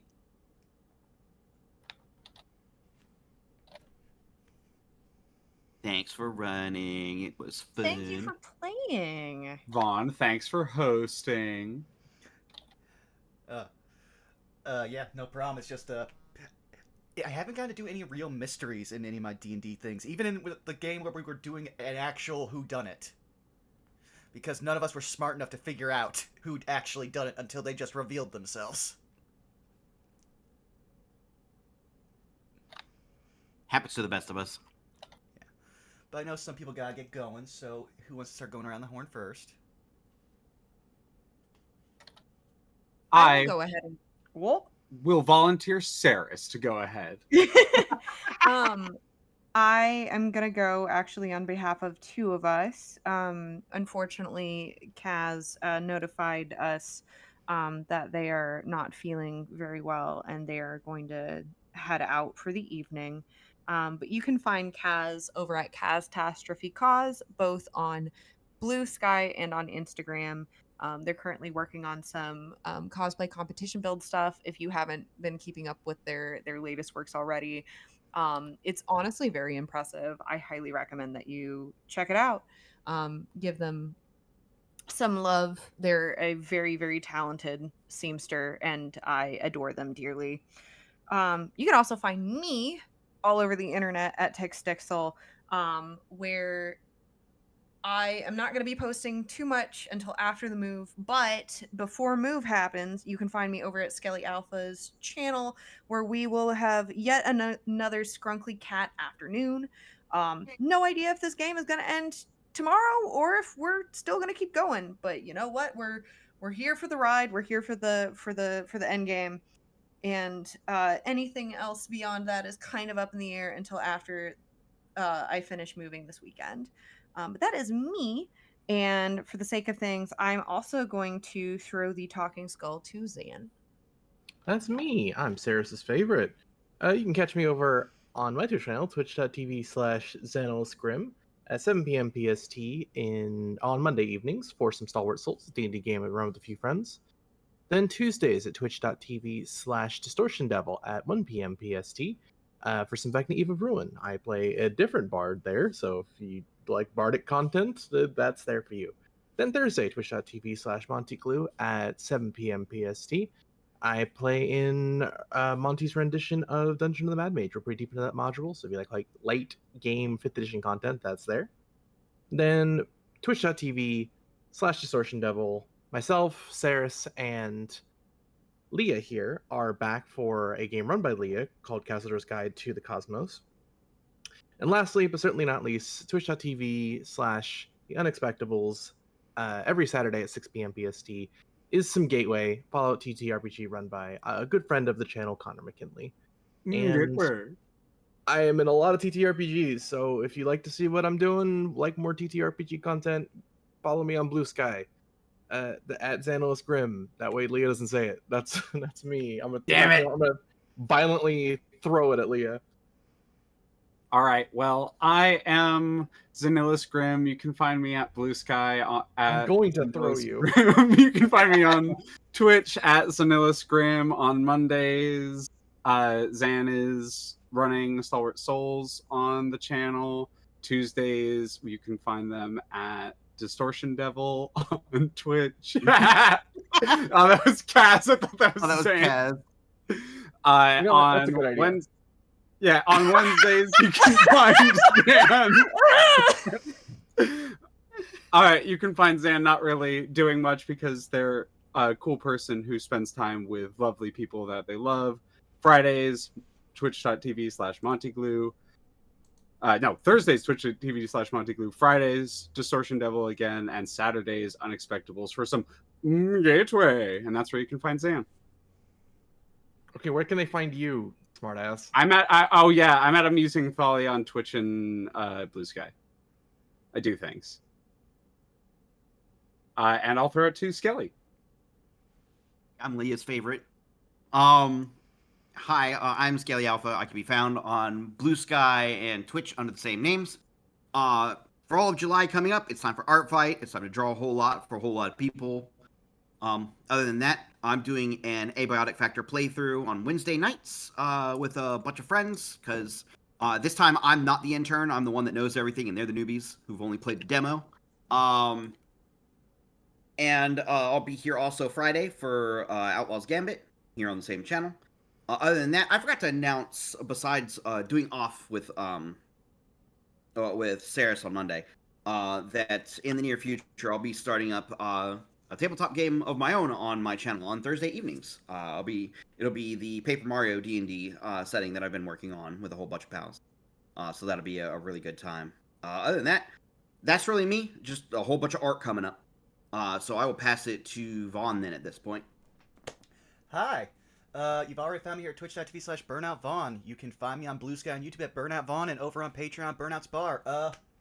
Yeah, not much coming out this week, just Outlaws Gambit. But do be on the lookout, because in July, on the 14th, we are going to be starting up our longest-running annual mini-series, Pack Tactics, Series 4. So look forward to that. That's our all-Warlock campaign. But with that out of the way, it's time for me to find someone. Yeah. Time for me to find someone for us to raid. I should have been doing that. Okay.